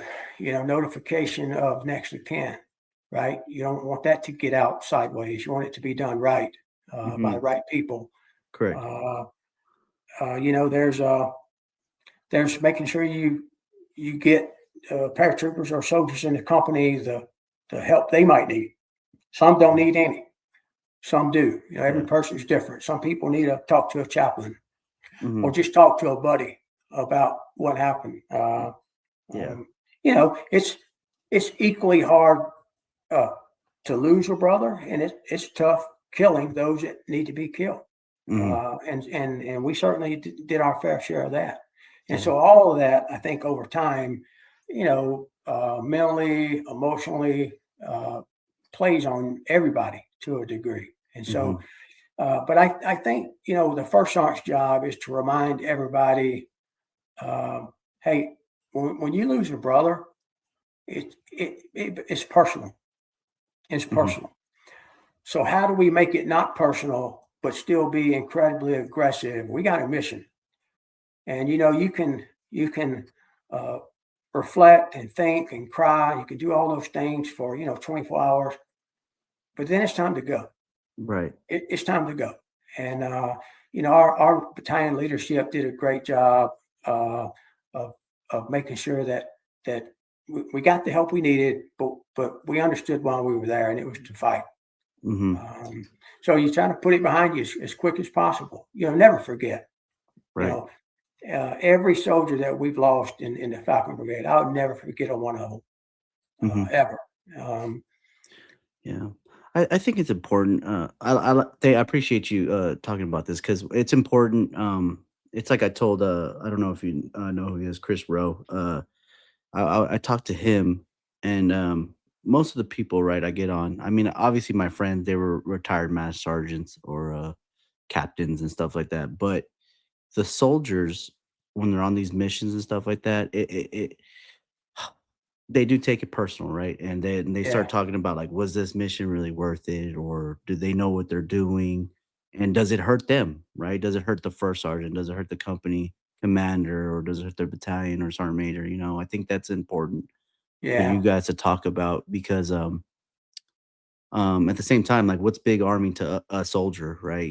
We're not thinking of generals, we're thinking about the battalion yeah, level leadership and higher. So yeah. uh that's Reality. important. That's reality right there. Uh-huh. I said for many years, reality in our military lies at the battalion level and below.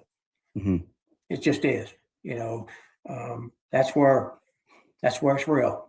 You bleed together, you sweat together, train. laugh and cry. Yeah. You do all those things as a family. And Mhm. so I don't care who you are, or what rank you have. Um, it hurts like hell when you lose a brother or sister in combat. It just does. But Yeah. but you got to be able to sort of remind yourself why you're there. And if you're not being the best version of yourself on the next day, then you run the risk of losing more comrades, Yeah. and that's not good. And so you had to be focused. You had to be alert. Posture mattered. Head on a swivel. Uh, how you patrolled mattered to me. Mhm. You can patrol sloppy, or you can patrol like you got a purpose and you're ready for whatever. Yeah. So, which ties back to little things. Yeah. The culture before you deployed. Are you focused in training on all the little things the right way? Right? There's a Mhm. reason we wear IPRO. There's a reason we wear ACHs and we wear our kits right. Uh, Yeah. it's all those little things, discipline that Mhm. leads to highly effective combat formations downrange. For sure.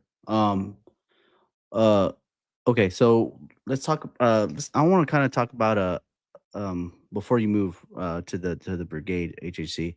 When let's say when you redeploy, how are you coping, and then how are you like preparing your family, or how are you talking to your family, right? Cuz obviously you're different Jack Love when you're over there, right? Like I say this as in like the war changes you, right? It definitely does. And the loss and like because you said killing another human being or losing a brother or sister, and then you come back home and you try to be with your family during the present, right? While still having the mission. Like, can you kind of get into how you were dealing with that?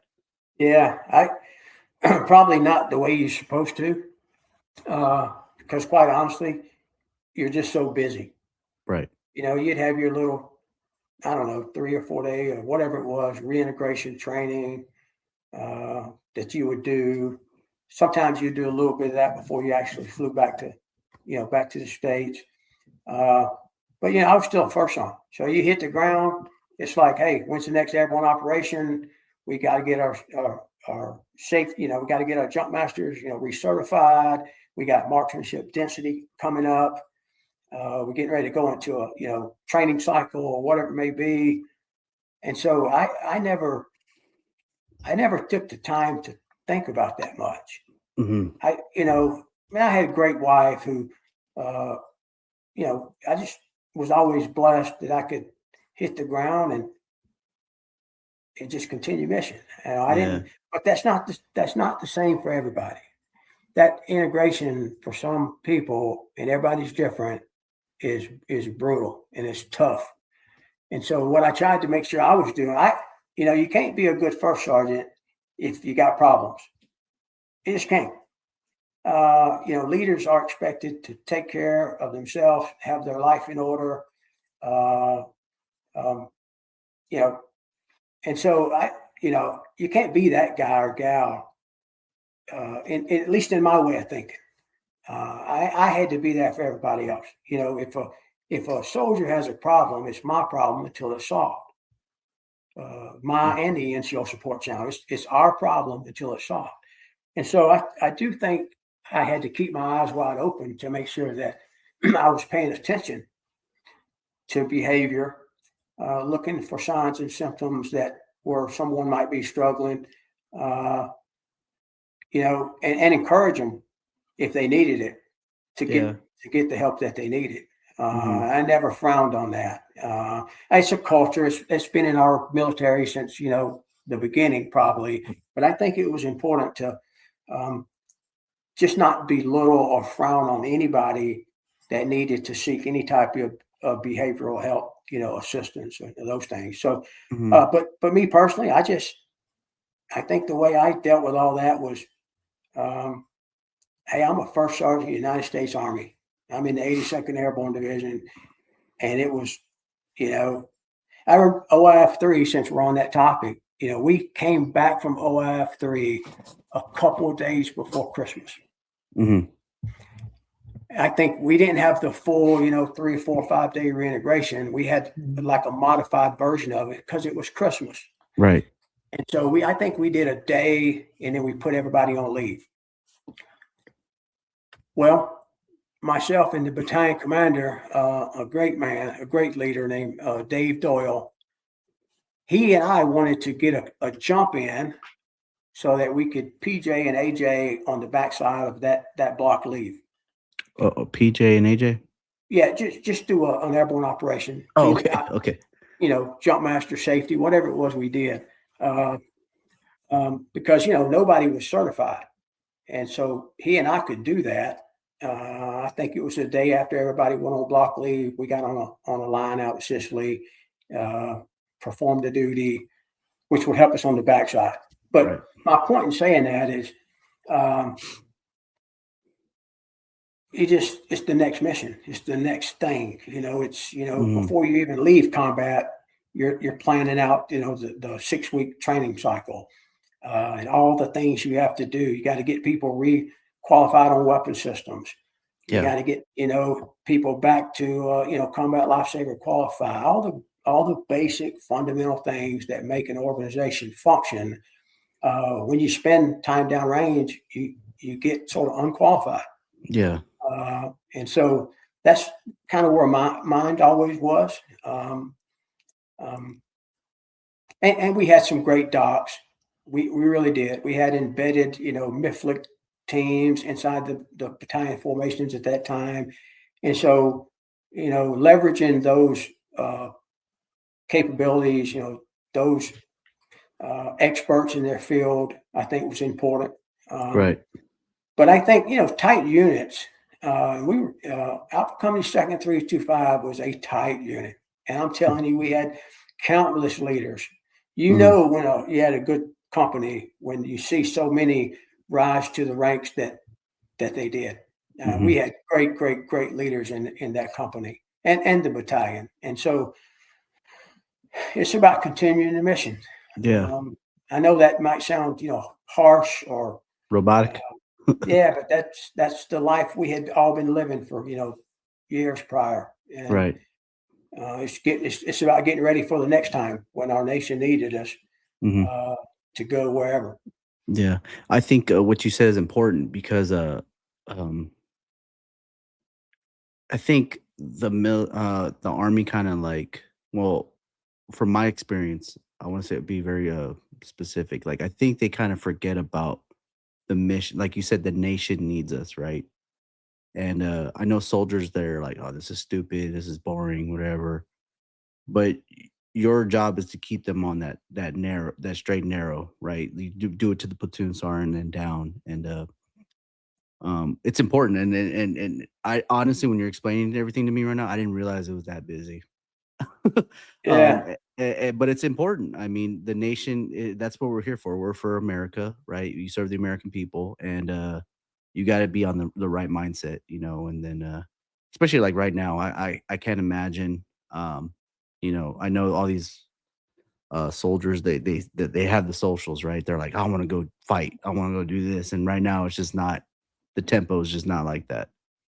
Yeah, it's a little different. I mean, there's still lots and lots of over the horizon activities ongoing, but I know what you mean.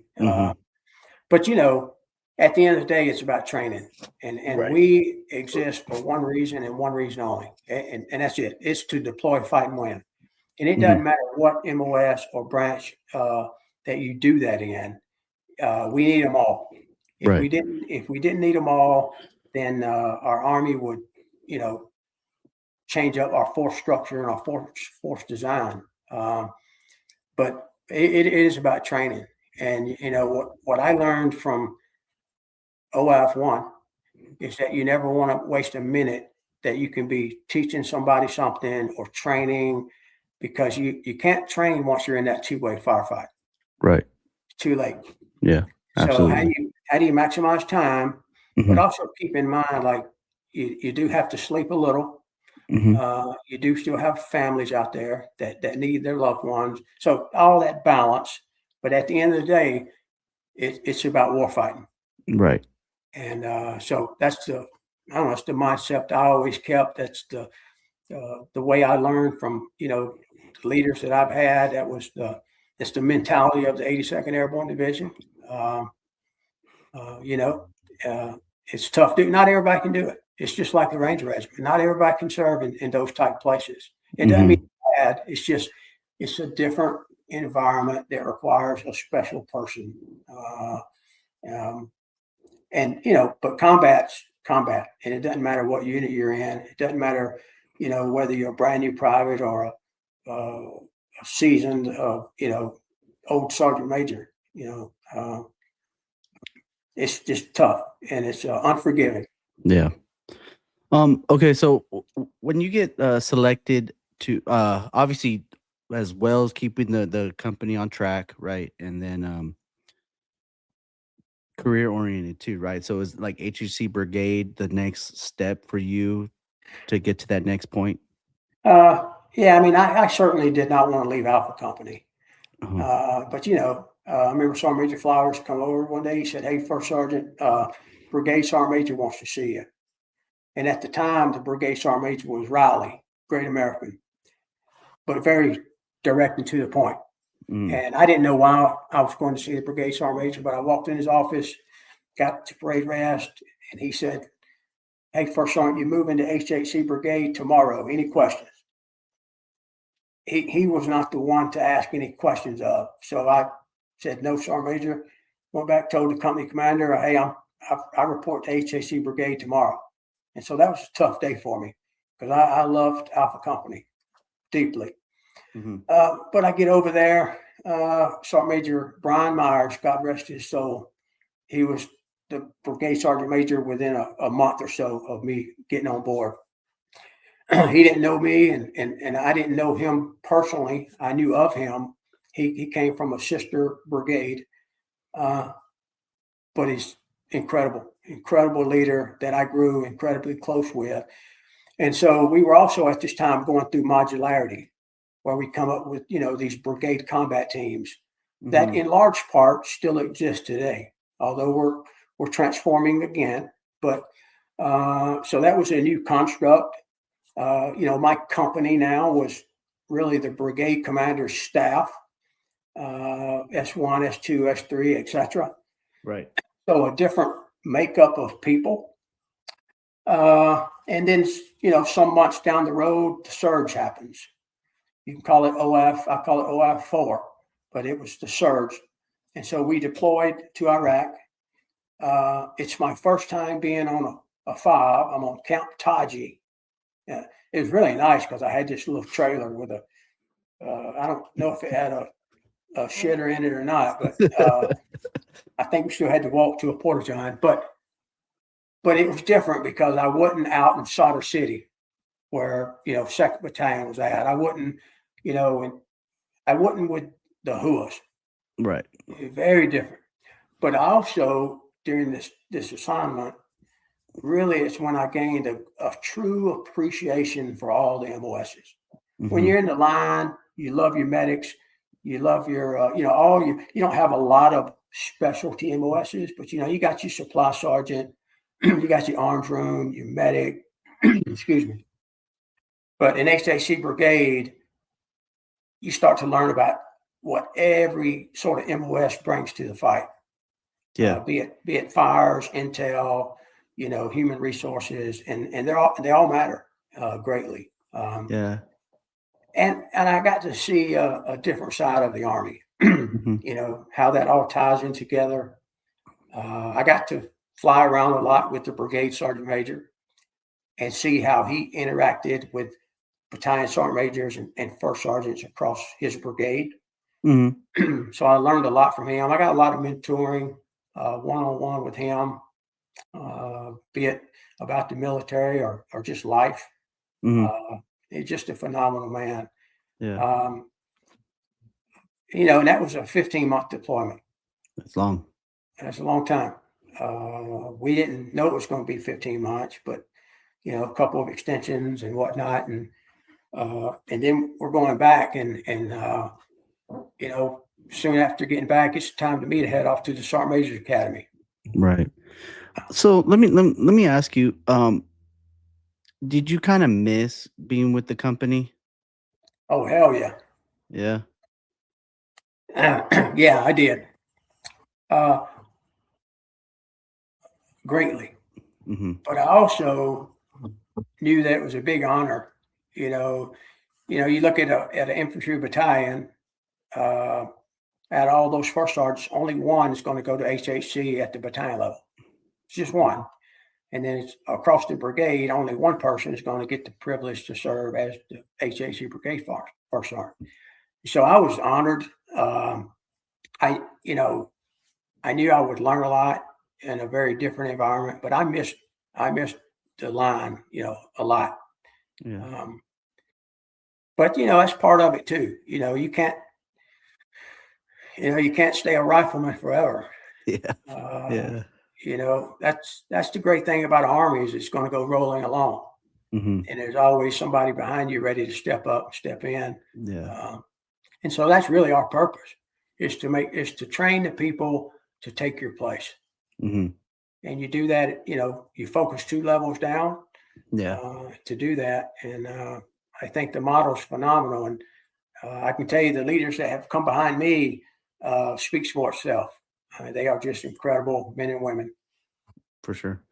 Okay. So, I mean, Jerry's the only other sergeant major I had, but what I've always been curious about the sergeant major academy because I mean, obviously, I was there in Bliss, and you'd pass by it, and you're like, oh wow, that's where they're all at.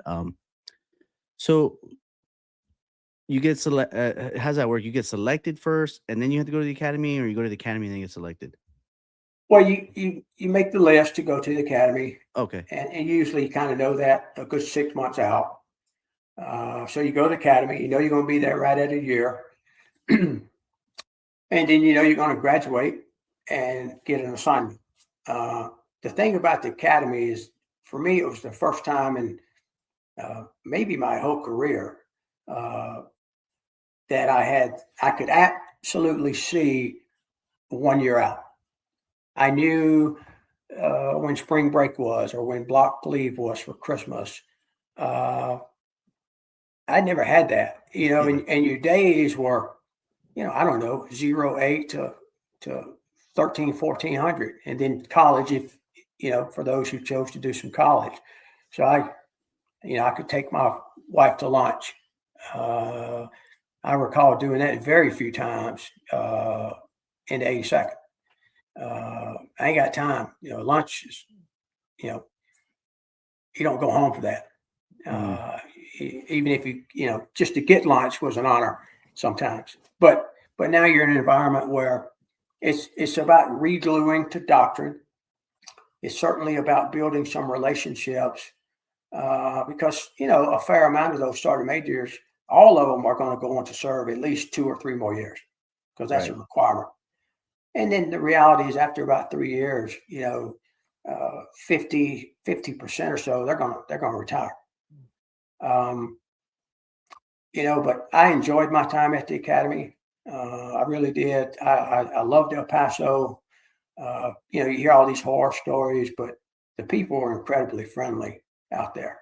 Mhm. Um, and so we enjoyed it. But now it's time to graduate. Uh, I was blessed. I think there was only 3 of us that uh, got pulled back to the 82nd, and I was one of those 3. And I was on cloud 9 because I knew the culture, I knew the mission, and I felt I could be a somewhat effective operations sergeant major. Um, Yeah. Okay. So when you get done with the academy, you do the ops side first, correct? yeah, I go back to the Red Falcons. I'm an operations sergeant major. Okay. I remember getting there, and the battalion commander, Colonel Pat Hines, another great American, he told me, he's like, "Hey, Sergeant Major, so glad you're back.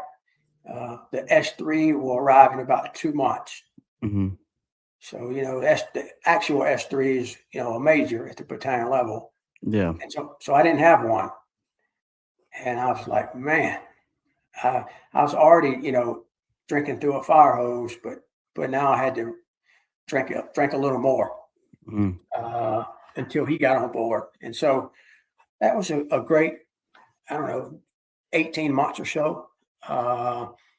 We had a lot of things happen. You know, you learn how to plan training. You start to look a little deeper. You're looking at the JRTCs, but really it's about resourcing the companies so they can conduct their training that they need to do to be prepared to deploy, fight, and win. So I learned a lot about the staff. Yeah.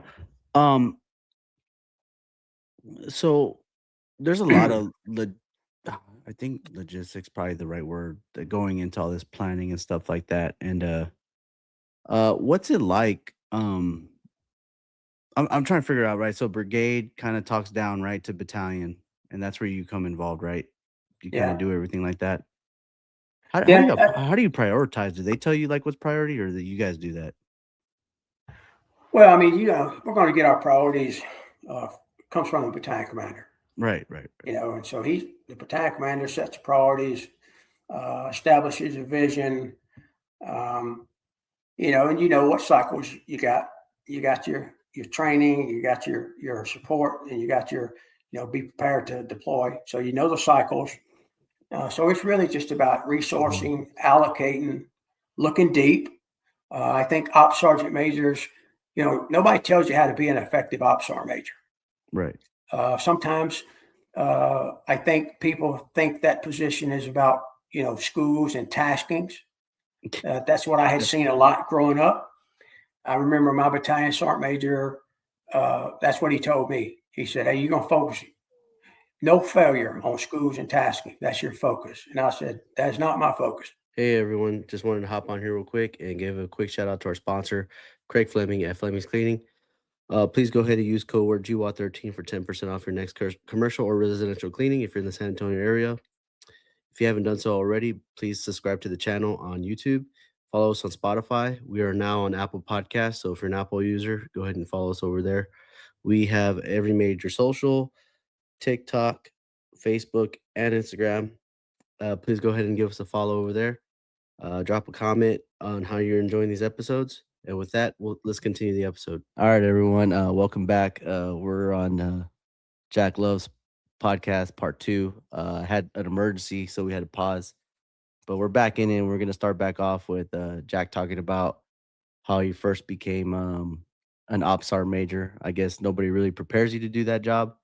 And I I will agree with you that I only thought OPSAR majors really only cared about taskings. And I mean, go ahead and take it away from there. Yeah. No, I think that's what we all probably think as we're you know serving in the army, but we really don't understand. And that's what my battalion sergeant major told me the job was. And to be honest, I told him that's not what I'm going to do. I had a I had a schools NCO, I had a task in NCO, and I trusted them to do their job. I really felt my job was to have uh, I don't know, a finger on the pulse of everything that was going on across the battalion. Right. Whether it was operations, you know, anything tied to readiness, mentorship, you know, there's a part of that, even with the first sergeants. But you know what I learned as an ops sergeant major at the battalion level is it's really about planning. I would say shaping a little bit, resourcing, and integrating. Shaping's probably more the battalion sergeant major's role. You know, battalion sergeant major is going to drive, shape, and influence the organization. But Right. really, ops sergeant major is all about understanding everything that's going on, whether it's something in the medical arena, it's something in the S1 shop, in HR, logistics, you name it. Everything needs to filter through the S3. You know, that good major that's leading the S3, and the ops sergeant major is really the S3's right hand man. And Yeah. so, you know, the thing about ops sergeant majors, you got to start looking a little deeper. And you know, first sergeants, you know, 6 weeks out, you know, a few months out, but ops sergeant major really is living 18 months out and back in. Right. And the thing I remember about my time as an ops sergeant major is, we were conducting, I don't remember if it was platoon live fires or squad, sticks or what it was, but it was December or January. It was cold as heck. And we're focused on, training. Right. Next thing I know that, we are the division ready brigade at the time. We get alerted, big earthquake in Haiti. A day or so later, we're in Haiti. And it wasn't cold in Haiti. Quite the opposite. But a lot of devastation, a lot of death over there. The place was in ruins. And we had to get in there and set up operations and try to help the people as much as we could. Can I Now, ask a question? sure. Before we get too far ahead with Haiti, how do you, as the sergeant major and the ops sergeant major and the right hand of the three, how do you like coordinate the first sergeants? Because I remember being in like command and staff meetings and stuff like that, and the white space, right? We talk about white space on the calendar, right? Yeah. How do you coordinate, or do they coordinate with, like, how does that work? Like, how do the companies coordinate and say, hey, we're going to run this exercise or do this? And like, you know what I'm saying? What is the commanders talking to y'all about? Yeah, well, I think company commanders do a lot of that through the S3 and the battalion XO naturally. Okay. I think with ops sergeant majors, it starts with relationships. Okay. Relationships with the first sergeant, trust. Trust is critical in our profession. I used to say, trust is earned in drops, lost in buckets. And so you never want to lose any buckets of trust, but you certainly earn it, drop at a time. So I think it's relationships with the first sergeants and doing everything you can to make sure that those companies, platoons, squads have everything they need to train and limit the distractions. Be a voice for the companies inside the battalion headquarters because you have access a little bit more. Ops sergeant major in our battalion, you were considered part of the top 5, if you will. Commander, CSM, XO, S3, ops sergeant major, and so I tried to make sure that they were constantly thinking about what's going on down in the company. And I think non-commissioned officers view the world differently. For sure. We'll never forget what it means to be a young HUA. And I carried that with me throughout my career. So, it's just, I don't know, it's trust.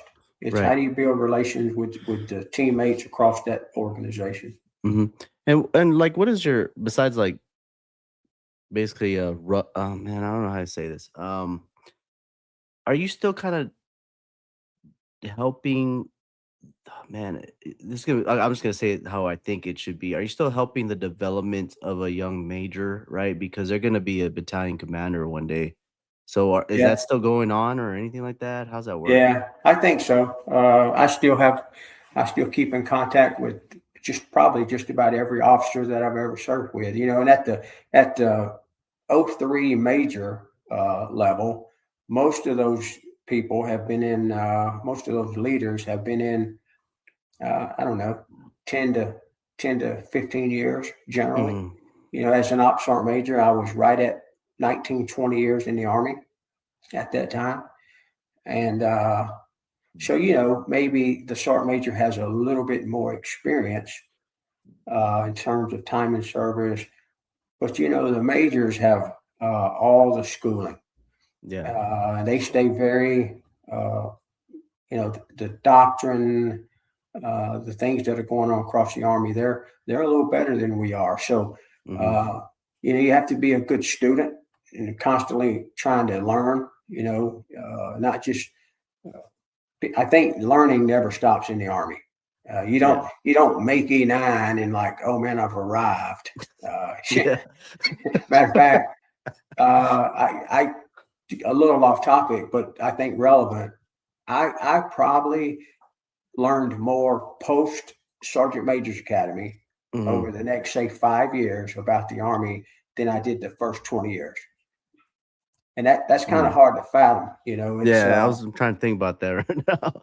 I mean, you're learning from basic training on, Right. at every pay grade, at every new position. But you know, you when you think you know the Army, we haven't even scratched the surface, to be quite honest. And that's what's awesome about the United States Army. I mean, it's a massive organization of 1 million people, and I certainly learned a lot as an ops sergeant major. You know, all my mentors. I said, hey, coming out of the Sergeant Major's Academy, I'm like, hey, how do you be a decent ops sergeant major? And they were all like, I don't freaking know. I didn't do that shit. I'm like, man, that's not helpful. But you know, I think it's knowing your roles. The CSM has a role, and it's critically important. And the ops sergeant major has a role, and it's also critically important. Right. You know, it's at the end of the day, it's about the team. Yeah. And together as a team, you know, you accomplish more. Right. So is it now the proper way of going up the chain, I guess you could say, like you have to take the ops position, or can you go be a command right away, or is it Yeah, different well, from MOSs? yeah, it's not a requirement. But it's certainly something that the Army wants you to do. You know, the goal is you come out of the Sergeant Major's Academy, and the goal is for everyone to get a year or two experience as an operations sergeant major. I think people that serve as operations sergeant majors understand they're better command sergeant majors, to be quite honest. Doesn't mean you have to be or have been an ops sergeant major. But a lot of command sergeant majors, at least back, you know, when I was serving as an operations sergeant major, a lot of command sergeant majors didn't really know what the ops sergeant major did or was supposed to do. And so it's not a requirement. There are some still coming out of the academy, probably a very small percentage that'll go right into a battalion CSM job. But more often than not, that's more of a TRADOC or now T2 com. We did away with TRADOC. What is T2? T2 is the Transformation and Training Command. Oh, okay. Basically, we merged TRADOC and Army Futures Command together under, you know, one 4-star command. Oh, okay. But as you and I would, you know, a lot of those guys coming out of the academy, the percentage that would be battalion sergeant majors would go to a, you know, basic training type battalion or something of the sort. Not always, but in most cases. Okay. So I was blessed to get the opportunity. You know, the thing I'll tell you about Haiti, at least in the Red Falcons, we had two great commanders, Pat Hines and Chuck Mazuraki. Those guys were awesome. But you know, we were in Haiti. I don't know. We probably weren't there more than a couple of months, and we felt blessed because we were leaving, and our sister battalion, the White Falcons, they had to stay a little longer. So, you know, you're pumped up, like, all right, we get to go home. I remember we got back to Fort Bragg, and it wasn't a matter of a couple of months later, we were heading to Afghanistan. And so, in the sister battalion, they didn't have to go to Afghanistan because they were still kind of, you know, either in Haiti or, that was a tough, you know, I didn't get to really perform duties as an ops sergeant major in Afghanistan because they took our battalion, literally squads and platoons, and sent our battalion in large part across the whole country. And so every little element had a mission. And it's interesting. And it was 90 days to make a difference. That's what the battalion commander framed that deployment, because that's what it was, about 90 days. And you know, I was paired with some 06 colonel that I didn't know. Okay, so you did the battalion. You're a battalion officer and major, but you're with the full bird now. Is that how I'm understanding it? Yeah, just for that deployment, only Okay. because our job over there, my job Yeah. with that '06 was to teach MDMP, military decision making process, to Yeah. the Afghan army, and so we were, had classes of, I don't know, 30 or 40 majors, lieutenant colonels. So it wasn't, you know, uh, I didn't see any fighting. I, I I, don't even know. I couldn't even tell you where we were. I think yeah. maybe somewhere near Kabul. I don't Yeah. know. Um, How do you control a room like that in MDMP? Because I was always told like MDMP, like you just lock everybody in a room and we figure things out. Like, how do you control the tempo of the thought processing and stuff like that with the '06? yeah, well, he was great. He had a unique career. He had been in and out of the army 3 or 4 times. Guardsman, active duty, West Point grad. It was a very unique career this guy had, but he was very intelligent. Mm-hmm. Uh, we were really taking baby steps with the Afghans, trying to just teach them, the process. Right. I think what you said works best. You put everybody in the room and you solve the problems. Right. The thing I always tried to make sure the Afghan officers understood is that if you want to solve the problem, you better have non-commissioned officers in the room Mm-hmm. because they bring a different perspective. Right. A lot of times, MDMP just got a whole bunch of officers, uh, and I just don't think that's the way to get the best product for the Mm-hmm. commander to make decisions. You need as much perspective as you can from the NCO Corps, Right. and some of that falls on the NCO Corps. Mm-hmm. You have those guys and gals have to want to sort of wedge themselves into formation and Mm-hmm. be a part of it because they'll easily push. Hey, you just go do this, Yeah. um, and I don't. It's not good. Yeah, I think what you said is important too because I'm only giving my perspective and what my experience was in the when I was with the Apache unit.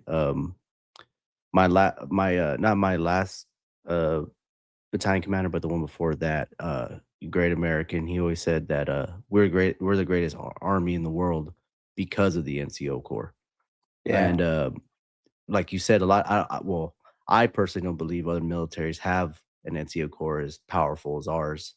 No, Um, not even close. yeah, and then but it was kind of weird situation, being in the aviation because like the bird is the center point, right? The Yeah. helicopters, Platform. That's the right, platform. right. So the warrant officers they kind of take the spotlight, I guess you could say. So and then it's kind of weird the lack of I guess military discipline that's there.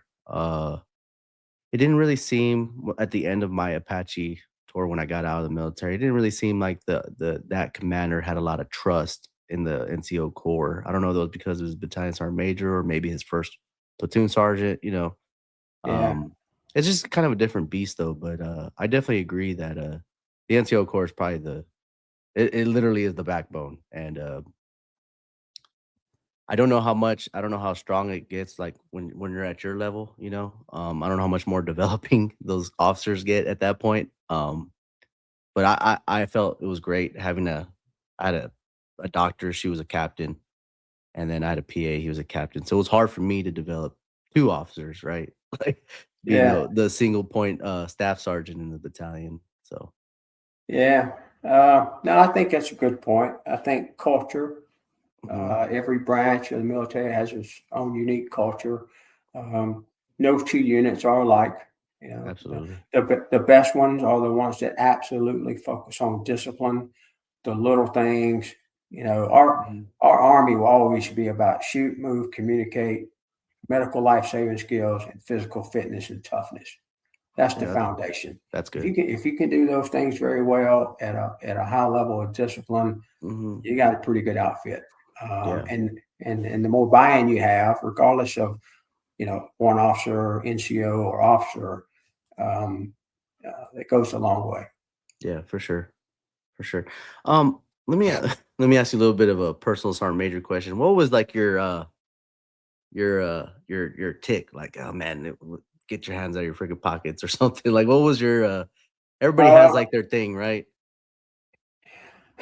yeah, I think my tick was all the little things.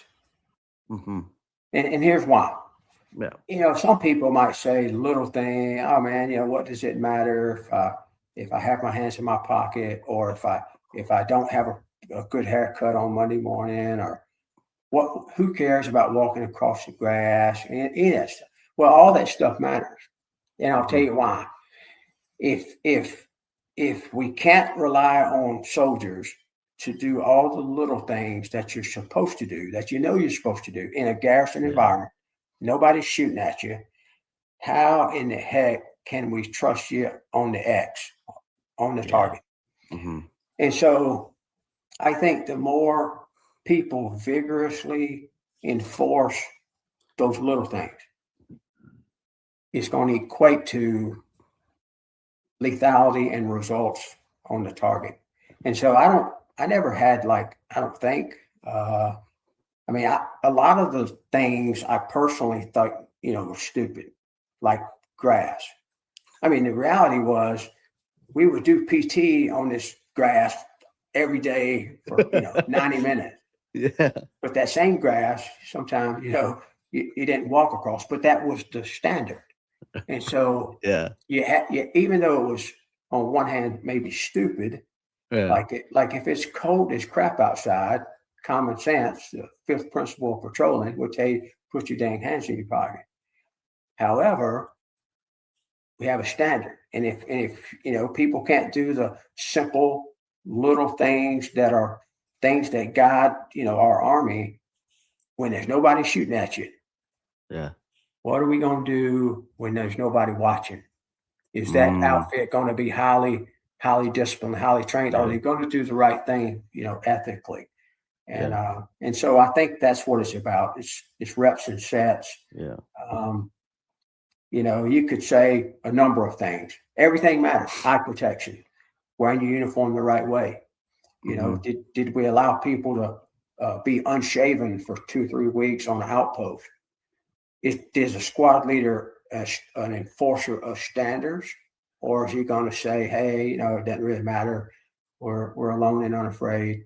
Well, all that starts to erode, Mm-hmm. uh, uh, and that's not good. It's just not Yeah. good.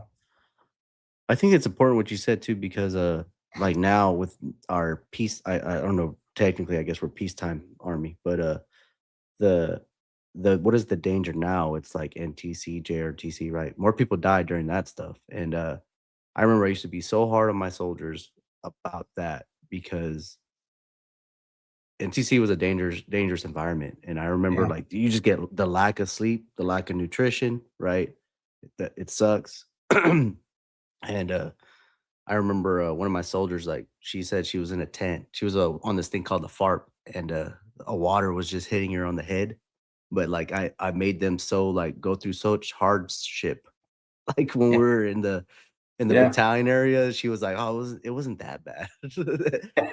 But I felt like it was important because, like you said, if you don't have that structure, then when it's the tough time, you always revert back to that hard time. Yeah, 100%. Our combat training centers, JRTC, NTC, JPMRC, etc. Yep. Those should be tough, Hmm. very tough. Um, it's and you're not going to win more often than not. Whether it's Geronimo or you're not Right. supposed to, Yeah. but you are learning. It's kind of like training is the most important thing you do. Hmm. Training will always be the number one priority. For sure. Um, and it goes back to the old saying, mission first, people always. But I look at all things like training kind of like a PT test. A PT test should be the absolute. PT test is a waste of. You wasted that hour It should be the easiest PT you do in 6 months. Every good way to other look at it. day, there was times as a leader, I guess, we would take a PT test, and after the PT test, I'd take my platoon out to do PT because I figured I was like, back in the old test, 2 minutes push-ups, 2 minutes sit-ups, 2-mile run. That's a freaking waste of time. Yeah, that's like if you took out the 10 minutes, we're talking about maybe 30 minutes. Yeah, so we would do PT quite often after the PT test. Oh, that's cool. But I think everything matters. What you have to keep in mind is never waste an opportunity to train. You and I have both heard this sort of statement. I remember the statement as, we're just waiting on the word. You're back at the company, everybody's twiddling their thumb, we're just waiting on the damn word. Well, I've said for a long time, every time a soldier is waiting on the word, it's a non-commissioned officer's fault. Because that NCO should have had some sort of hip pocket training that they could say, hey, I don't know if we got 30 minutes or 3 hours while we're waiting on the word. Right. But here's some things that I know we haven't done as a unit, be it administering IV, enter clear room, whatever task you're Like 10 level task, right? Yeah. Always have, the old job book or leader's book and always, and then put the onus on your subordinate NCOs to always be ready. Always be ready. Right. To teach a class because, the reality is you just don't get that chance once the firefight starts. Yeah. And you don't ever want to say, man, if I'd have just done a little more of X, we'd have been better. Yeah. Or a life might have been saved. You just want to maximize every minute that you have to teach your soldiers everything you can about warfighting. Yeah. And I think what you're saying is true, right, to this day, right? You just don't know when the balloon's gonna drop, as they say it, or anything. And if you don't think it could happen to you, I'm not trying to dog on her or anything like that. Like Jessica Lynch, right? That stuff is very real. And if you don't know how to use, if you don't know if your weapon's maintained, you don't know how to, like you said, shoot, move, communicate. That's gonna be the time. And a good NCO once told me, you don't rise to the occasion, you sink to your level of training. And so if your training is just, hey, I'm just gonna be here, right? Like that's that it's gonna be a rude awakening when that evil comes to your door. Yeah, I had one of my former bosses, General retired Paul LaCamera. He had a great saying. He would say, there's two types of people on the battlefield. And I'm like, well, what are they? He would say, you're either a target or a marksman. And so you got to decide, hey, what do you want your squad to be? You want them to be just targets, or you want them all to be marksmen? And I think we would all choose the latter. Yeah. So to get back on your timeline here, what was like the outcome of that MDMP deployment that you did? Like, did they learn anything, or were you able to teach them some stuff? It's really hard, right? Language barrier. I remember I had to teach an Afghan how to do CLS, and that was really tough. That was really, really tough. So I can imagine like you're trying to teach them how to do tactics on the field. I don't know. I hope, and I think we taught them. They're smart. Don't get me wrong. I think any country's officers or non-commissioned officers, they're smart. But I don't know. I hope we taught them something. but you never get to see it in action. You can never measure it. So it's hard to say. Right. Okay. So how long did you do that for? A year? Over in Afghanistan? Yeah. How long did you do that? No, it was 90 days. 90. Oh, wow. Okay. So you were only there in country for 90 days, or you did something else after that? No, it was there 90 days and back to Fort Bragg. Okay. And then this is when you start taking the battalion command time, or no? Well, a little bit after I got activated to be the White Falcon CSM. Okay. And then would you recommend to like, I'll even say this, like, just in general speaking, right? Because this falls under that. Like, would you recommend people not become leaders in their own organization and move, like, right? Because you went to a different battalion, right, to be their CSM. Yeah. Well, I think to be a command sergeant major anywhere Yeah. is a tremendous honor. Uh-huh. I was on cloud nine because you get to impact more people.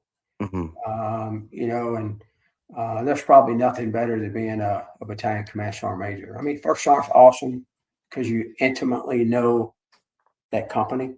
Right. But I think the same challenge lies as a battalion sergeant major. Hey, try to know all 5, 6, 7, 800 paratroopers that you can, and be where they are to really understand what's going on, in the dirt.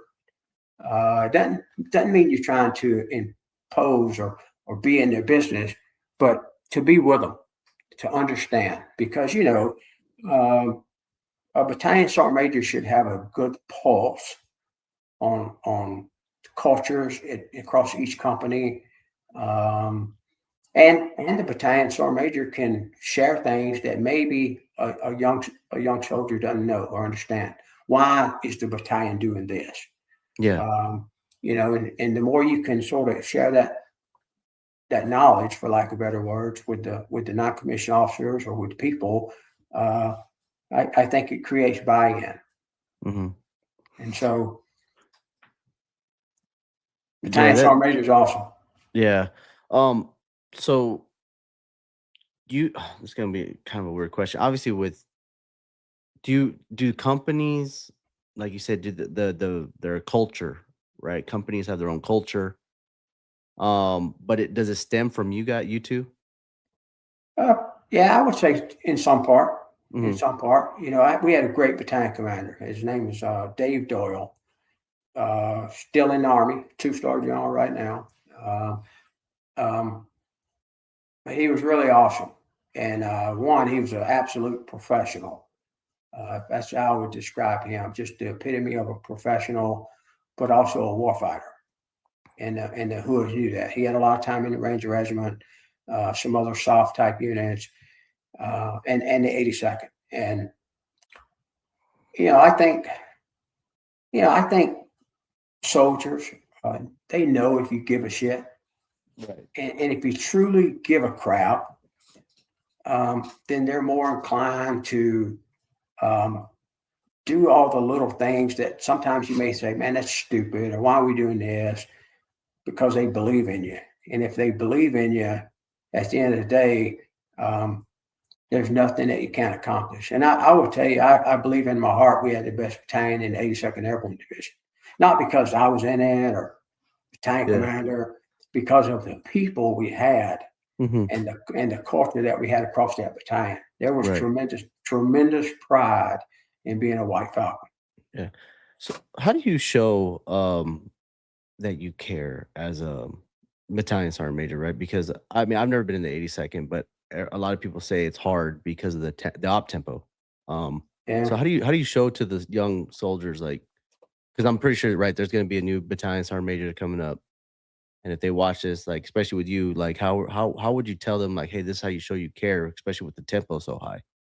Well, I think it starts with humility. I mean, being humble, and you can't fake that. It either is or it isn't. Yeah. But there's also there's a level of emotional intelligence involved, I think, in being a decent leader. And when you have emotional intelligence, you sort of know how people are feeling. Not to be all touchy and whatnot, but everybody's different. Some people need a hard kick in the ass, right? Other people react to that sort of leadership style differently. And for me as a battalion sergeant major, I wanted the boys to know that I love them. I would fight with them anywhere, anytime, against anybody, and we were proud. maybe a little arrogant at times, but Yeah. how do you, I think humility goes a long way. Mhm. And then, you soldiers know if you give a shit. If you Yeah. truly give a shit, here's how I looked at being a non-commissioned officer. It doesn't matter what time I got off. I could care less if it was 1800 or 2300. I could care less, because if we had something that needed to be solved, that was my job. If a soldier had a problem, Mhm. I think I've said this before, it was my problem until it was solved, or our problem as an NCO Corps until it was solved. Mhm. And so, and then when you say you're going to do something, do it, follow through. Right. And don't make promises you can't keep. I Mhm. certainly didn't do that. I tried to be a straight shooter with people. Um, doesn't mean you're always perfect in that manner, but you close the loop as a Yeah. leader. Closed loop communication, huh? Yeah. Yeah. It's communication is always has been and probably always will be our biggest gap as an Army. Mhm. It's just a reality. It's tough. Yeah. So you can't never be satisfied. You'll be proud, but never satisfied with Mhm. with the organization. The Right. minute you feel like, man, we got it, it's probably time to go, Mhm. because you probably have some blind spots that Right. that need fixing.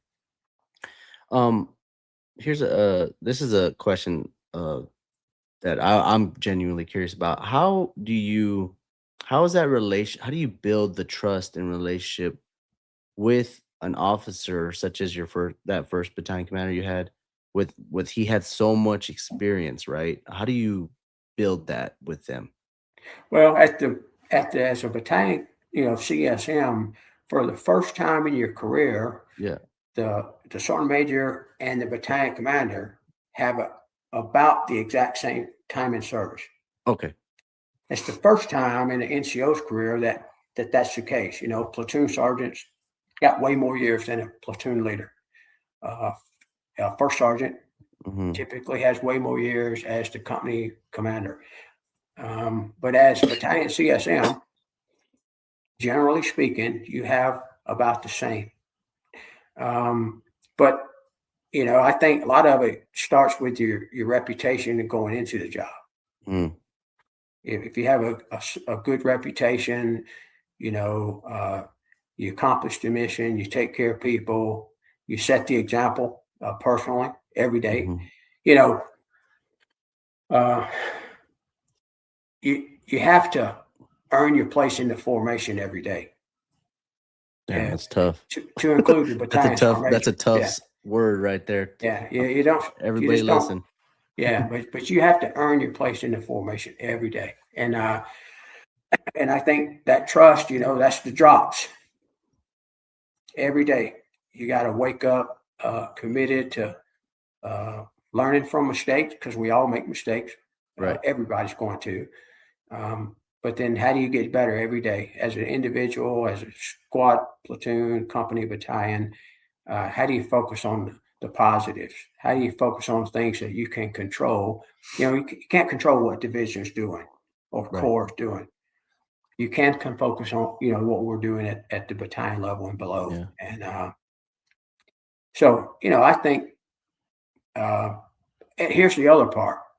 It's not the officer's job or the commander's job to sort of change towards us.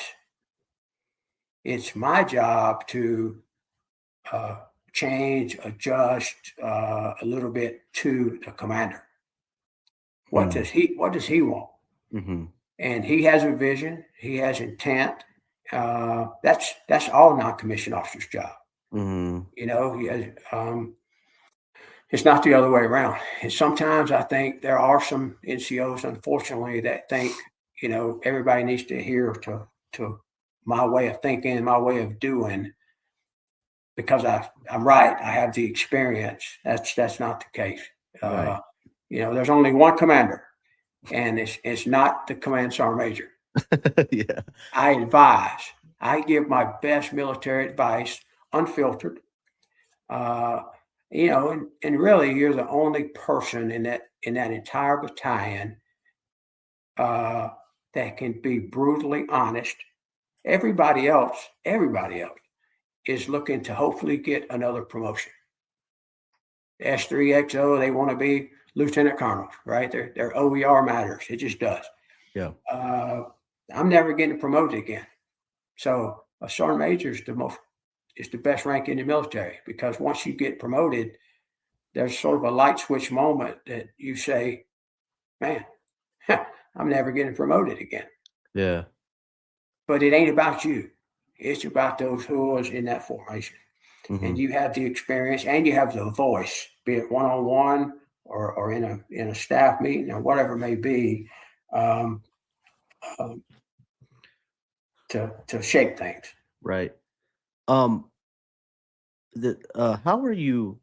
Because obviously you have first sergeants. I mean, I've met 20-year first sergeants, stuff like that.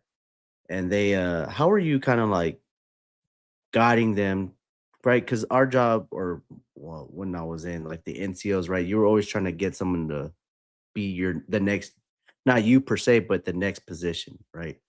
How Yeah. are you kind of leading them in the direction of like, hey, one day you'll be a battalion sergeant major or ops sergeant major or something, you know? Yeah. Well, it starts with knowing your people.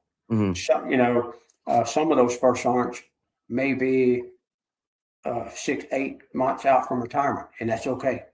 Everybody's going to take the uniform off. You're either going to, ETS, retire, die.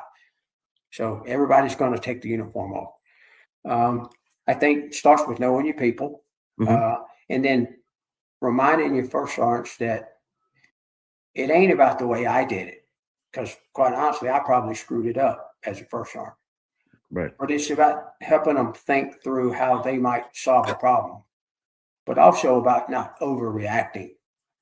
The sky's not falling when something bad happens, and you mature in that regard uh, at each rank, each pay grade. And so I really tried to focus more on my platoon sergeants. Okay. The 5 or 6 first sergeants, you're going to know them. You're going to see them every morning. You're going to see them in meetings. You're going to see them in their company formations. I mean, it's constant.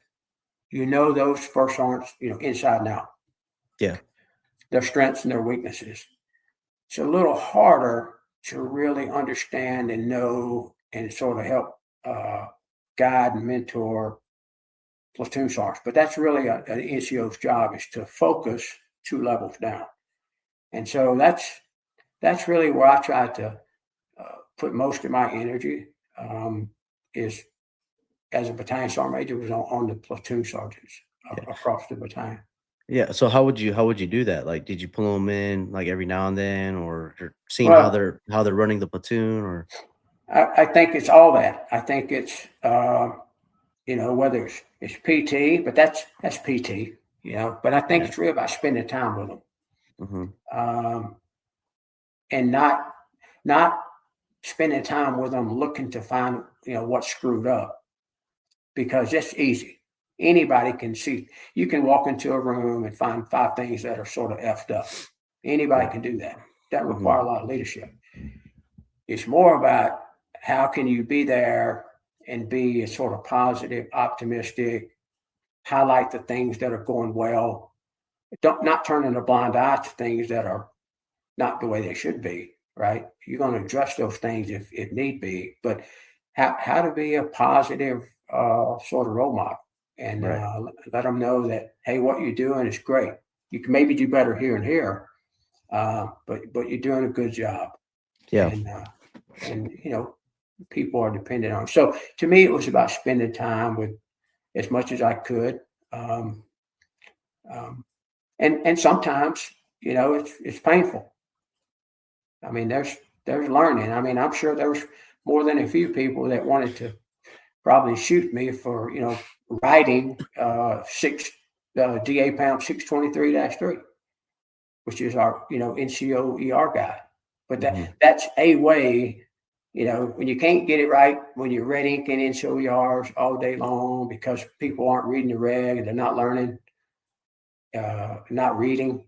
The thing I can promise you is when you write a manual from front to back in print, you've read it. Yeah. And that technique works. Yeah. I'm guilty. Yeah. There's a lot of people that have wrote a lot of manuals that didn't understand, be it marksmanship or NCOERs and everything in between. Yeah. So the standard was high, Mhm. and I think that's what great units want. You want to raise the bar high, and the organization will move to it. If you Mhm. set the bar, if you're happy with a 180 on your PT test, that's ridiculous, right? But I think the job was to build teams that focused on excelling, never satisfied. Yeah. It's competitive in a good way, and I think we had that in the battalion. We had teammates that cared about each other on the left and the right. Yeah.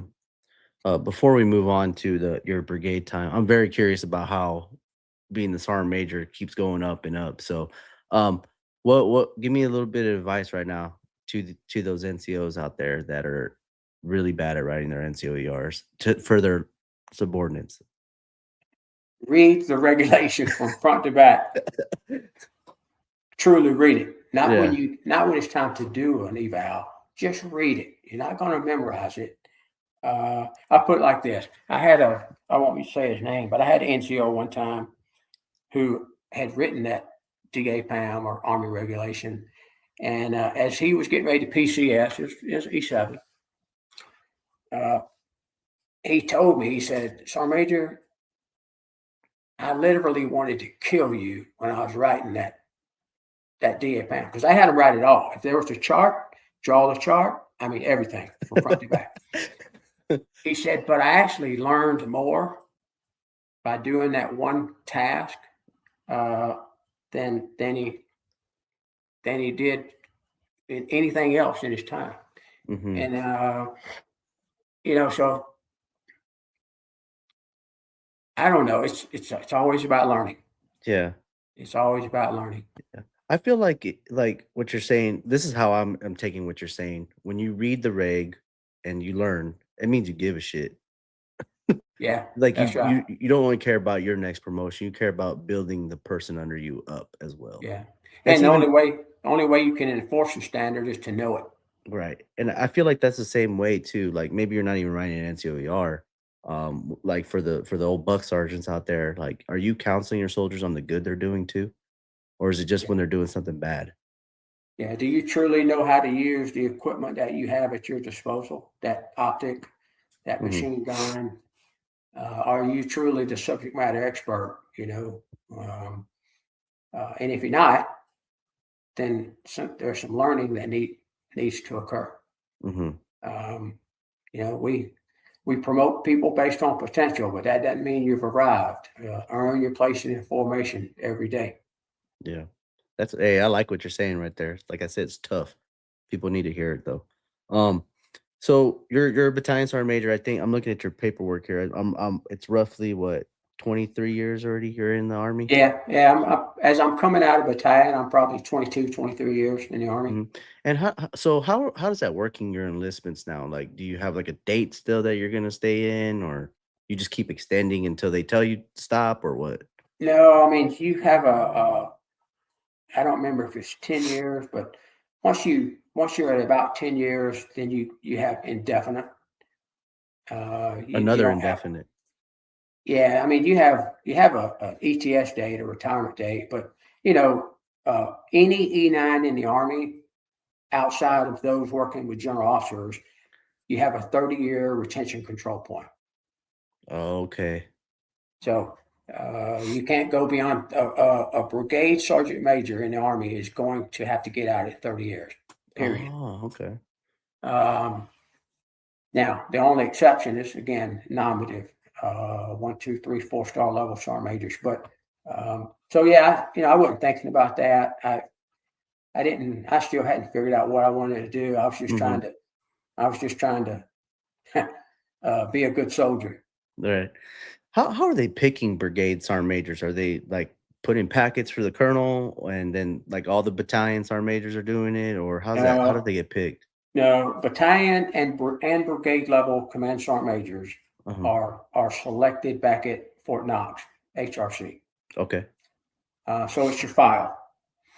It's your files, your evals, it's your, what we used to call the ERB or now the STP, but and it's across the Army. Infantrymen compete against infantrymen, medics competing against other medics at that level. And at the battalion and brigade level, the Army will tell you, hey, you're going to go be a battalion sergeant major here. You're going to go be a brigade CSM here. Mm-hmm. That's different in the non-world, but we're not there yet. So it's a process like anything else. And the honor is just getting to lead soldiers. Mm-hmm. And it doesn't matter what type of organization it is. Yeah. It is. So as we transition to this, the brigade side, is that like, would you kind of say, is this one of the few times you're not like in direct contact with soldiers that much anymore? No. Now my Mhm. brigade was very different. Okay. I was so that there's this thing called CSL, the Command Select List. They do it Okay. for battalion and brigade commanders. They do it for battalion and brigade sergeant majors. Okay. And so here I was, I'd been a battalion CSM for about 18 months. In the Army, it was the first year the Army came out with the CSL for sergeant majors. They've been doing it for officers for a number of years.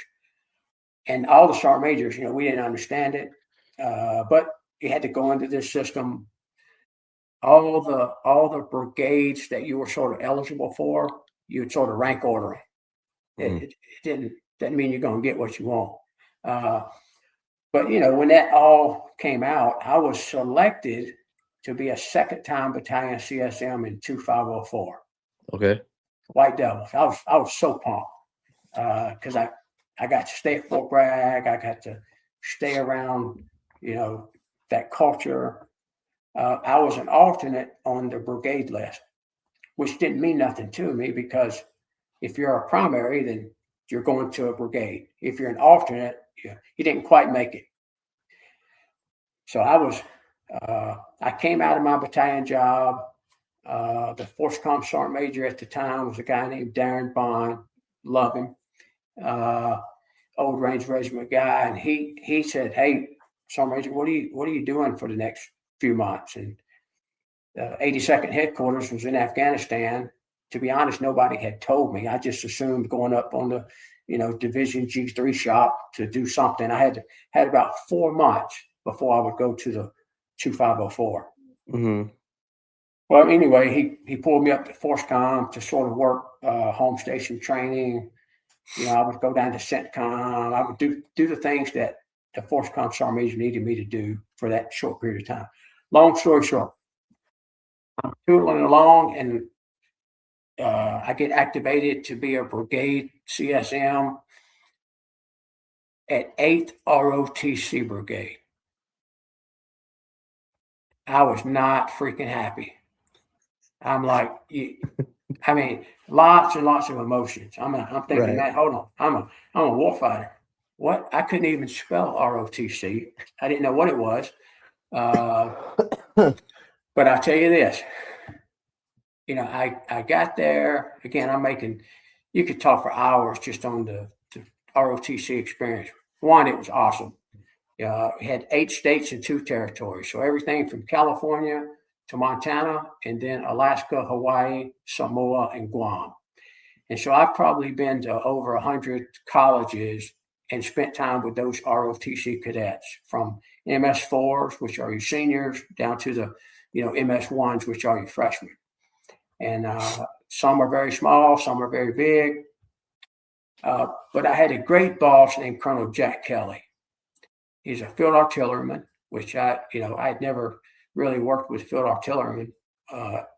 But he was just a tremendous leader developer. He was a West Point guy, but he was ROTC brigade commander. And so he really understood both commissioning sources. So after I really embraced it, because I think when I first got there, I hadn't embraced it yet. And I had a peer who was in 6th ROTC brigade. His name was Doug Pallister. Doug Pallister had just came out of being the 75th Regimental Command Sergeant Major, and then he went to 6th ROTC Brigade. And all his buddies were like, "Oh, Doug, man, I'm so sorry." And he told me, he said, "Jack, it's the best job I've ever had." And once he and I had this long discussion, I said, "Okay, it's not what I had sort of envisioned happening, but I'm here now, and these young soon-to-be platoon leaders, they really deserve my best." And so I really committed, for lack of better words, to make sure that every cadet that I could engage with really understood the importance of a PL platoon sergeant relationship. Right. Really understood that, hey, PL, you will be in charge. You are in charge, but you need to have the humility to listen, because there's a lot of experience there. So it was awesome. I didn't know what I didn't know going into it. I wanted to be a brigade combat team. 2nd Brigade, 82nd. That's where I saw myself. But I was at Fort Lewis, Washington, and I learned a complete different side of the Army.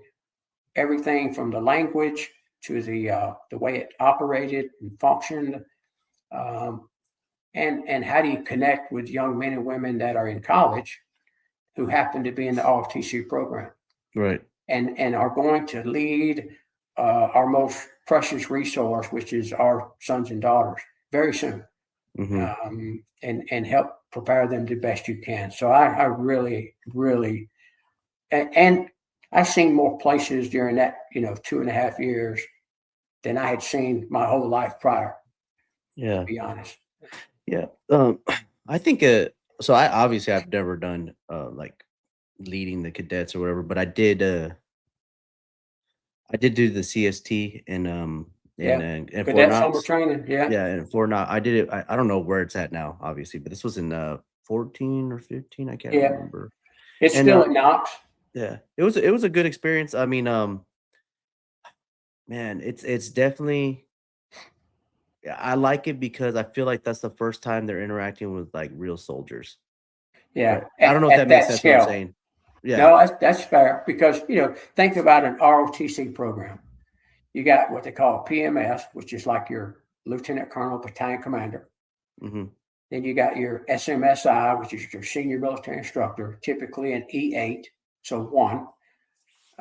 Maybe 1 captain, maybe 1 sergeant first class, and then 3 or 4 civilians that do like supply, whatnot. So their interaction with non-commissioned officers in their ROTC program, it's 1 or 2 NCOs. Yeah. And you hope that guy or gals, got great leadership qualities and are committed to, teaching, coaching, and mentoring. But are they the example that sometimes yes, sometimes no? Yeah. So you get to LDAC. When I was there, it was called LDAC, and it was executed at Fort Lewis. We transitioned it to Fort Knox, and it became cadet summer training. But now you've got everywhere they go, there's NCOs at the range, land navigation, in their platoons. So that's their real first taste of the big Army. Yeah. Yeah, it was. I had a good experience. Obviously, I was pulling medical coverage for the M4 range, and I saw a lot of good from the NCOs there. I would say I think they were a National Guard unit too. But they were telling them, I'm like, hey, y'all are gonna be the leaders, and like it's about respect too, right? Like we're gonna respect because you said you're in charge, but if you don't have the humility that you're gonna lead soldiers and everything like that. It's definitely tough. And yeah, it was a good experience. That's the best way I can say it. I know that I had a cadet there. I don't know if they're alive, but they had a heat stroke there. And Yeah, yeah, it was. I mean, that heat cat thing. I mean, Kentucky's humid, so yeah. yeah, That was our biggest concern, transitioning it from Fort Lewis to yeah, Fort Knox was, yeah, and it's all, senators and congressmen and politics. So that round was already fired. It was moving, but yeah, Fort mhm. Knox is hot. Yes, it sure is. Okay, so after, so now I'm curious what it's like. Okay, so you're not at 30 years. I'm looking right No, here. No. Um, so now I'm curious. So the general level type, right? Because you're going for a division. How well, not necessarily a division, division? but that's Oh, why you're a division ops. Okay. the what uh, the way the NOM sort of program works, What does and NOM very stand for? nominative. Okay. So remember, I told you at battalion and brigade level command sergeant majors, the Army is selecting you sort Right. of decentralized, and they're telling you where you're going, Right. and you go, and you do it with tremendous honor and pride. At the nominative world, it's the first time in your career that your name is on a list that Right. means absolutely nothing. Okay. Not yet. Okay. You're just names on a list. Yeah. And the sergeant major of the Army has a what they call the nominative panel, Uh-huh. and that's really your 4 stars, couple of 3 stars. It's 9 or 10 senior sergeant majors that represent the Army. Trade out Force Com, Army Material Command, USAPAC, etc.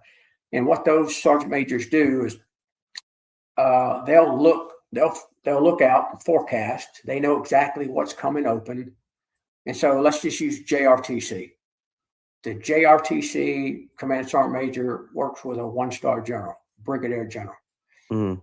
And as the sitting JRTC sergeant major is 6-9 months out from ending his tenure, this panel, they're going to take this list of people, plus all the current 1-star level sergeant majors, and their task, their mission is to pick the top 5, not 6, not 4, the top 5 candidates that have all the knowledge, skills, attributes that the position requires, and what the general is sort of broadly looking for in their command sergeant major.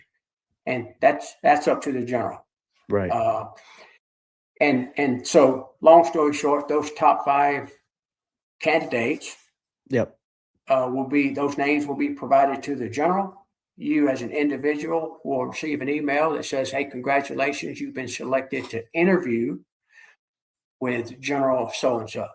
Okay. Being selected to interview, you got a 1 in 5 chance, because trust me, those other 4 sergeant majors are everybody's good. Yeah. Everybody's good, and so the general will typically they'll do the interview. They have about 3 weeks to do it, and then they'll call you back and they'll say, "Hey, congratulations," or "Hey, you have great reputation, great interview. I went a different direction." And I've done as a nominative sergeant major. I think I did 26 interviews over my Wow. career, Wow. and I was only selected 5 times. And in Alabama math, you might say, "Damn, that's not good." But the reality is, I believe in my heart the absolute right sergeant major was selected every time. Yeah. I had a mentor who told me years ago when I first started this, coming out of 8th ROTC Brigade, I did 4. I did Maneuver Center of Excellence at Fort Benning. I did JRTC in Fort Polk. I did the 25th Infantry Division out in Hawaii, and I did the Corps of Cadets, a 1-star position at West Point. Hmm. And all 4 of them were, hey, great interview, great reputation. I felt some of them went really, really good. And I'm thinking, man, I got this job. Yeah. But I didn't. Uh-huh. But I also believed in my heart that every time the right sergeant major was selected. And, Yeah. mentor would say, hey, Sergeant Major Love, the best sergeant majors hardly ever get selected. And you're like, man, what the heck does that mean? But he would follow it up with, but the right one always does. Yeah. And he was spot on. So I done those 4, no go, for lack of a better word, no go, no go, no go, no go. I was getting ready to pass the colors out of 8th ROTC Brigade. Didn't have a job. So I called the 82nd Division CSM and said, hey, I'm in the nominative, the bench. I've done 4 interviews. I haven't been selected. I need a job.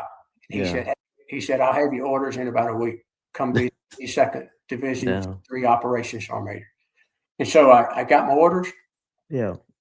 Me, the wife, the 3 kids, the 3 dogs. We moved from Fort Lewis to Fort Bragg. Got there, got settled. Was there about 90 days.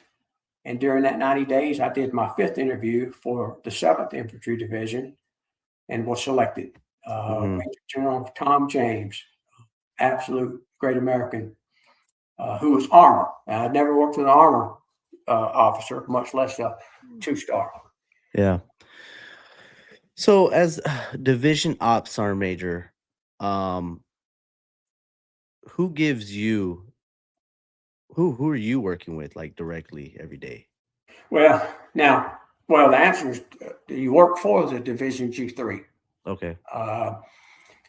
But you're really working with the brigades, brigade CSMs and brigade operations sergeant majors. But in fairness, although I know pretty intimately what a division ops sergeant major does, I didn't really do it for those 3 months. Okay. We had the ERB says Division G3 ops sergeant major, but we actually had a Division G3 ops sergeant major. Oh, okay. I was just slotting. Long story short, I moved from Lewis to Bragg, was there about a month. Yeah. Interviewed for 7th ID and was selected. Yeah. So how did you feel before you got that job? Like it was coming to an end. Were you kind of like freaking out a little bit, or you're like, I don't want it to end, or? Yeah, sure. You don't know if you're gonna get selected. But that never really concerned me. I wanted the best person, because ultimately it's about our Army. And there's a lot of, in the nominative process, you have to be very, very comfortable being uncomfortable.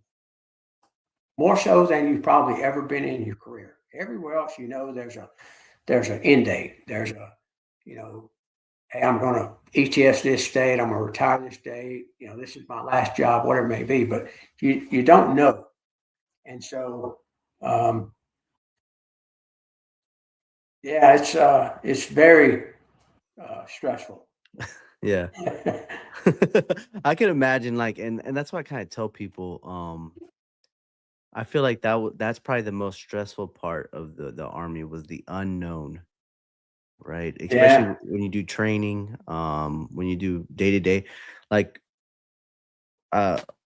things are usually like business as usual, right? And then you get hit with a curveball, and that's when the unknowns kind of stress you out the most. Yeah, that's fair. The only thing you could do is, because now, to be honest, most of the interviews are something like this. This is not a VTC, but it's similar. Right. And the conversation could be 5 minutes or it could be an hour. You don't know what they're going to ask you. It's not like questions. It's more of a discussion. Yeah. Yeah, that's pretty tough, because like the human interaction it's not there, right? And I feel like that's okay. So I wasn't in the Army a long time. I was only in 9 years, but I remember in the beginning I felt information was more put out, first formation type stuff, And then the later I got into my career, it was like information was getting put out via WhatsApp. And I personally didn't like it, right? Like I was just Yeah. like, damn, I was like, can I go talk to the first sergeant? Like, can I talk to somebody? And Right. they were just so busy that it just didn't happen. Well, I've never used WhatsApp.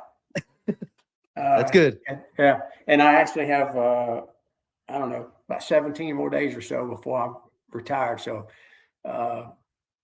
face-to-face is important. It just is. Yeah. There's no better.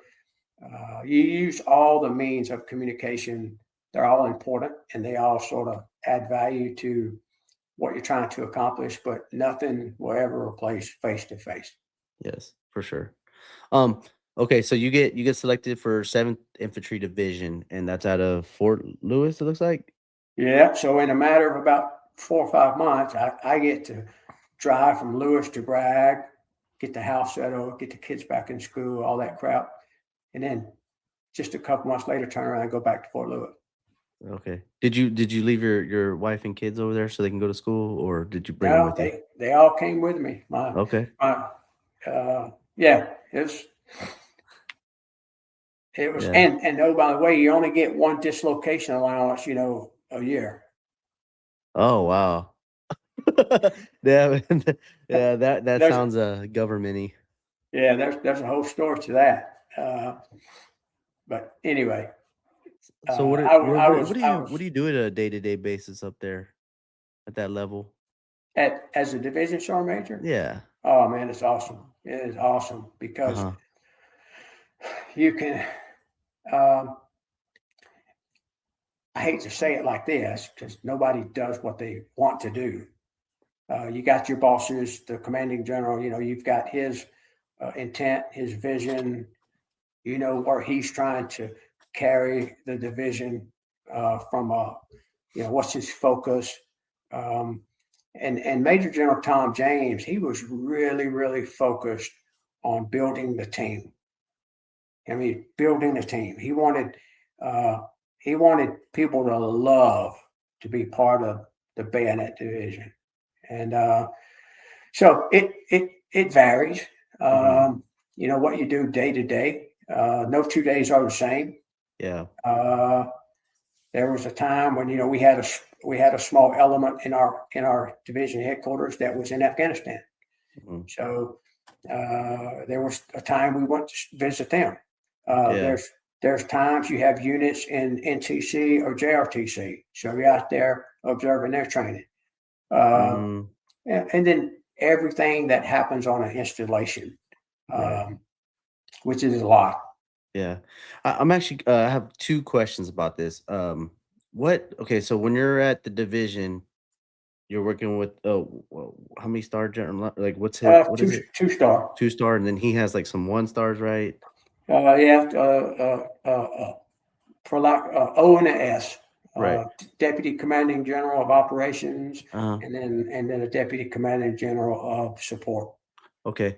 And then okay, so are there any like junior enlisted soldiers, any like junior officers, or is it Oh just yeah. y'all? Oh no. I mean that's you have the command group, chief of staff, those DCGs, uh, but you also have the entire G1, the entire G3, Mm, the entire G4. yeah. Um, you know, and there's lots of you got a retention sergeant major, retention NCO inside the division headquarters. You Mhm. got my driver. You got You got soldiers are people. still. You got people. It's awesome. Yeah. And so you got to know those people. You got a division sergeant major. You got to know. You're going to know your 7 brigade sergeant majors. Every day I talk to them in some capacity. The focus 2 levels down was those 23 battalion command sergeant majors. Dang, that's a lot. That's a lot. It's a lot.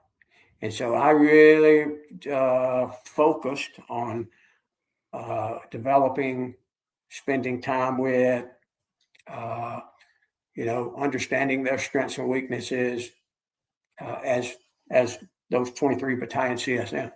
hmm Okay, so my next question is, I'm curious of how I'm oblivious, right? The highest level I've ever been to was battalion, and that was 5 years ago. Okay, so I'm oblivious on how like the levels of leadership goes. How does it work? So like obviously I know brigade division, but like when does it get to like corps and all that other sector stuff? Like I don't understand any of that. Yeah. Let's see. I mean, tough to describe, but Right, you've got naturally, battalions and brigades. right. You've got a whole bunch of 1-star level jobs across the Army, Hmm. JRTC and NTC as examples of a 1-star job. You got all your divisions, 2-star jobs, 10th Mountain Division, 101st Airborne Division, 3rd Infantry Division, but you've got a whole bunch of other 2-star jobs that aren't divisions. Right. Still important. Uh, you know, CTAF out in Vicenza. That's a 2-star level headquarters. Used to be. So it's a big army. Then 3-star level. You got your corps, Oh, okay. but you also have a whole lot of other 3-star jobs. Uh-huh. And then you have at the 4-star level, you have your army commands, which are like, I'll just go back a year or so. I won't use the new term, but your 4 ACOMs or Force Com, Trade Op, Oh, okay. AMC, and then Futures Command. And All then right. you had your Army Service Component Commands like U.S. Army Pacific, U.S. Army Africa, um, Yeah. etc. Yeah, that was I was thank you. Actually, you helped me out a lot because Yeah, I had no idea how any of that worked. It was very confusing. I still have friends that are in, they're like, yeah, I work for Core now. And I'm like, what the heck is that, dude? I don't know what any of that stuff is. So it's a lot of complexity to it. mhm. A lot of complexity. Yeah. So when you would go visit your soldiers over there in Afghanistan as the division sergeant major, what are you kind of doing over there? Like, Well, one, you already know what they're doing. So in this case, the soldiers were all staff officers. So we oh, sent okay. we sent one of our 1-star generals over there, and then he sort of plucked out some of the pipe swingers, superstars inside the division headquarters to take over there because naturally it's an important mission. Uh, you're doing weekly VTCs with that team, so you kind of know their challenges, their opportunities. So when you go, it's really about, hey, reinforcing the importance of the mission that they're there to accomplish. Hmm. All right. What do they need? I think that's always important. Hey, what do you need that you don't have? And the sergeant major, uh, just call a spade a spade. Generals will always get the red carpet.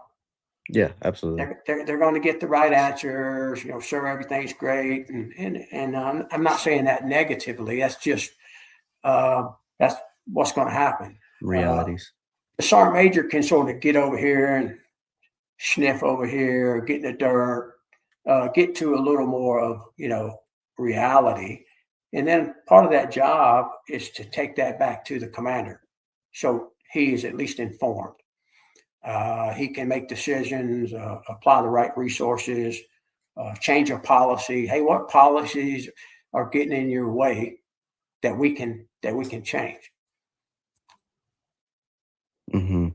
Um, So does he like di- uh, does he direct like, hey, they need more funding for this or something like that? well, the commanding general owns it all. Okay. He he owns it all. Yeah. He is the Uh, pocketbook. that's right. I mean, he's got people that do that for him, Right. but he's the decision maker. And Oh, okay. so, you know, uh, everybody's trying to get resources from all angles. Uh, and then what are we trying to get? We're trying to get resources that help take care of soldiers in the dirt, Yeah. whether that's ammunition, whether that's a new kit, uh, better protection, whatever the thing is. Uh-huh. How can we make our, in this case, division more lethal? Right. Um Okay, so now you're transitioning to the Combined Security Transition Command. Yeah. What does that entail? Yeah. So as I'm coming out of, I've been at 7th ID for, I don't know, 18 months or so. I find myself being on more of those slates to interview. Yeah. Okay. So before you continue, are those like those interview slates? Are they a certain amount of time that you can only be like division sergeant major? I can only be there for like 18 months or 2 years or what? Yeah. So the way it works is when you take a job at the 1 or 2-star level, Uh-huh. it's 30 months, 30 Max. max. Okay. Now, you could find yourself being on a slate to interview for a next job at 20 months. Or you could do 30, and that's it. So anyway, I had done a few more, 18th Airborne Corps, 1st Corps. Yeah. Did you have You any on name your it. radar? I mean, I wanted every one of them. Whatever the Army saw me, competent enough to do, I put my best foot forward on every one of them. But, lucky me, I get, you had to interview for C-Sticker. C-Sticker was a 2-star command. It's the Combined Security Transition Command, Afghanistan. It's my first time ever working for a female. The 2-star was a female. She was awesome. Her name was Major General Robin Fontes. She spoke, I don't know, 7, 8, 9 languages. Oh wow. I told her I spoke 2. My English was like okay, but I was damn fluent in Alabama. She didn't think it was that funny, but That's hilarious. she was good people though. Yeah. Very, somewhat introverted, but had a big heart. She communicated to people by little notes. It's the first time in my career that I plagiarized this from her. She would write these little notes, 5 or 10 every night, to different people, just telling people, "Hey, good job. Thanks for what you did on this brief," or whatever it was. And then the aide or the XO or somebody would, make sure they got those little letters. And so I took that and carried it forward the rest of my career. Yeah. And how could I write personal handwritten? Not, some people type them and that's fine. But how could I write something to soldiers across whatever formation, somewhat personal, to just tell them thanks? And I did that all the way until I left Korea just a few months ago. Yeah. Hey, you know what? That's actually a genius idea for leaders out there because writing a letter means you actually care, right? It's intimate. You're putting thought into it. It's not like just sending a text message or something like that. It actually means Yeah. that you're thinking about that person in that moment. And Yeah. that's actually a really smart idea. Yeah, I tell you something. When I got to Korea, now at the 4-star level, I know we're not there yet, but Yeah. I had these real sexy little blue things, and it on the front, you kind of opened them up. It's kind of like a heart, and it had a card inside it. And on the front of it, it has like United Nations Command, blah blah blah, Right. Office of the Command Sergeant Majors. But I would go to every BLC graduation, and a day or two before graduation, you would get the honors. Distinguished honor grad, leadership awardee, iron person. There's like 7 of them. Mm-hmm. And so even though I didn't know these people, I knew their name. I knew it was Sergeant, Jerry Heim or whoever. Yeah. And I tell you, I would always take 7 of them. I only missed 1 or 2 BLC graduations. And you could just see appreciation, hey, tremendous job being a distinguished honor grad, it speaks volumes for your potential, whatever you wrote. But the fact that it was personal, really something I would encourage people to do more of and to do it at all levels. Yeah. I'm actually going to tell my stepdaughter that she's in the Air Force and she's going to go train new NCOs. So I'm actually going to tell her, like, hey, that's probably a good idea. You should inherit, like for her class, right? She's going to be like, it's like our BLC. Yeah. and she's gonna go train them. And I'm like, look, if you have a distinguished honor grad or like top 3, whatever, just give them something kind of personal, something to Yeah. motivate them. Yeah. It's That's a great idea, though. So yeah, what does that job entail that you're doing there? So C-STICA was a joint. So you had soldiers, sailors, airmen, Marines. We didn't have Nice. guardians yet, but all services. It's sort of the makeup, sort of like a division headquarters, but it's not a division. But you've got a staff. But it was C. It was C1, C2, C3. But what we would do ultimately is General Fontes owned every camp post, outstation, patrol base in Afghanistan in large part. So there was a lot of foreign military cells involved with the command. A lot of logistics, which I knew nothing about, none of that stuff. We only had about 90 non-commissioned officers inside the command across those 4 services. And so, for me, it was like, hey, how do I continue to make sure they're learning, that they feel that their job is important? Right. How do you make it matter? How do you make it matter when everybody's got 6 months, 9 months, a year? How do you make this matter and communicate what the CG's sort of priorities and focus areas are? How do you get that to the edges of the formation? Yeah. And that's even across all different branches too. Yeah, that it was. Yeah. How did you find it? Was kind of challenging, translating that over to like Marines and airmen and stuff like that? Yeah, it was my first time in a joint environment. So I had to learn, one, you can't just speak Army. You got to learn to say things like Bravo Zulu. And you're like, yeah, sailors know. Bravo Zulu means, job well done. Oh, okay. You got to speak the lingo of all the services. Yeah. So one, you got to know the ranks of all the services. You got to know their culture. So a lot of study, a lot of homework leading up, and even on the job training.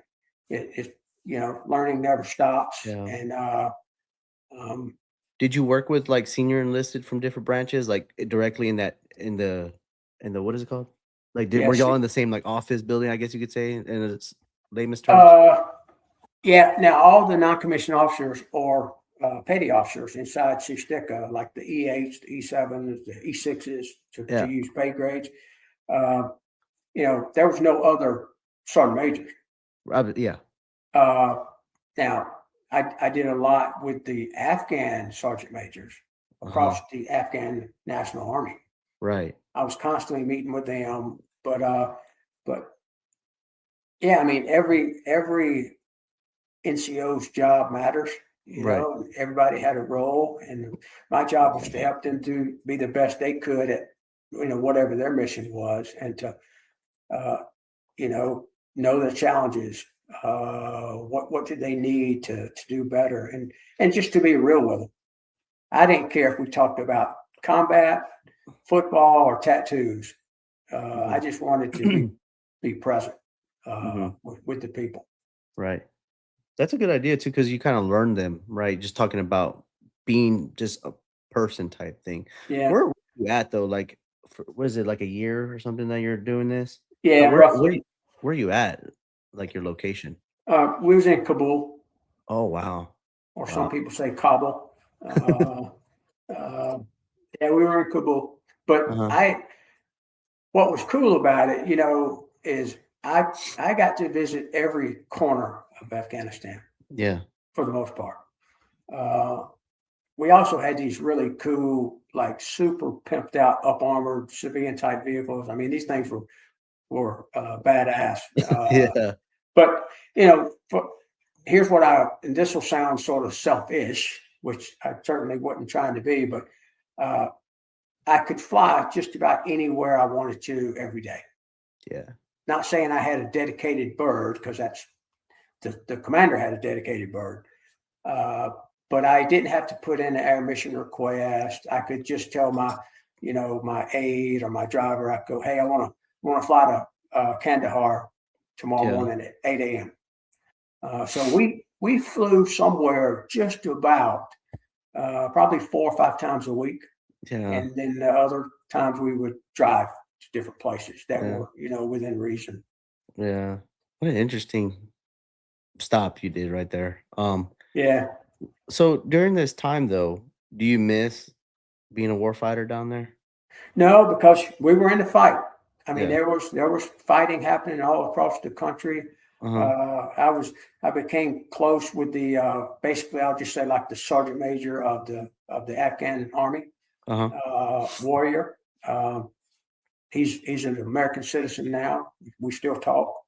But he was a war fighter if there's ever been one. Right. I mean, just a warrior.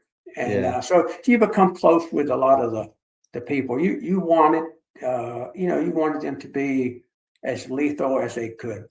To have the skill, have the will, to win. Yeah, Um, for sure. I'm gonna pause real quick and I'm gonna use the restroom. yeah.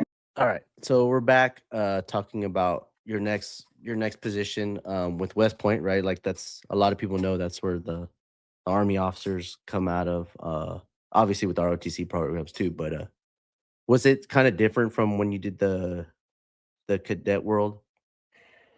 Yes, it's very different. I had interviewed with then Lieutenant General Darrell Williams, who I will love to the day I die. Absolute motivator, just always positive, very energetic, former Army football player, big man. He was a defensive tackle. Oh, he was a big man. Oh yeah, he's awesome. But West Point was certainly different than RTC. RTC is a class amongst many classes. West Point, it's those young men and women are taking 19, 20, 21 credits a semester, but there's also all this drill. There's the different sports that whether it be D1 or intramural that they're required to do. It's the 47-month experience where they're just immersed in military life. Especially the history. It's tough life. But the thing I took away from West Point is that I didn't necessarily know or understand going into it. You can think whatever you want to think about a West Pointer. And that's probably how I was as a platoon sergeant.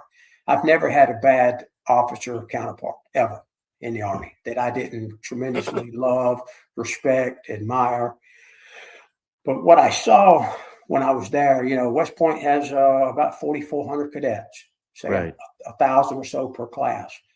And I will tell you, 95% or better of those young men and women are the absolute very, very, very best of America.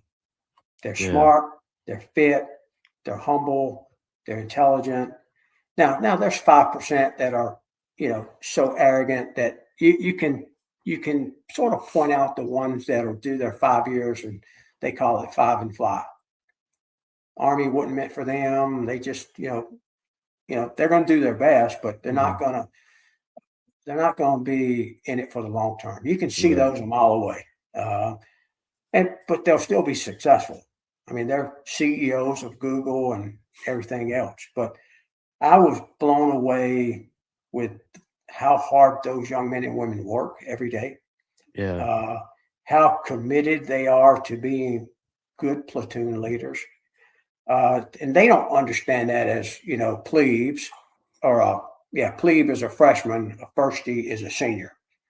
and then there's yucks and cows in the middle. So, Okay. anyway, there's a lot to learn personally. Now, you also entered an environment where I think across West Point, so United States Military Academy, you still have a garrison, you still have a hospital, you still have your MPs, you got your tactical NCOs, your Department of Military Instruction. It's a post. Yeah.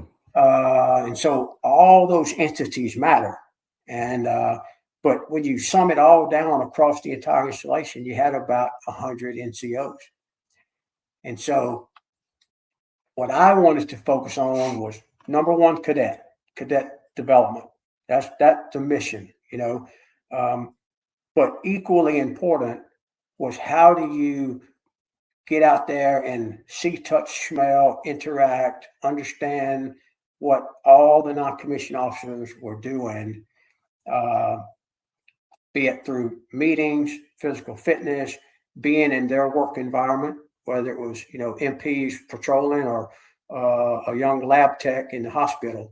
But I really focused on the non-commissioned officer corps. Mhm. And I wanted them to remember that even though they were at West Point for this 2, 3, or 4 year period, eventually they were going to go back out to their MOS.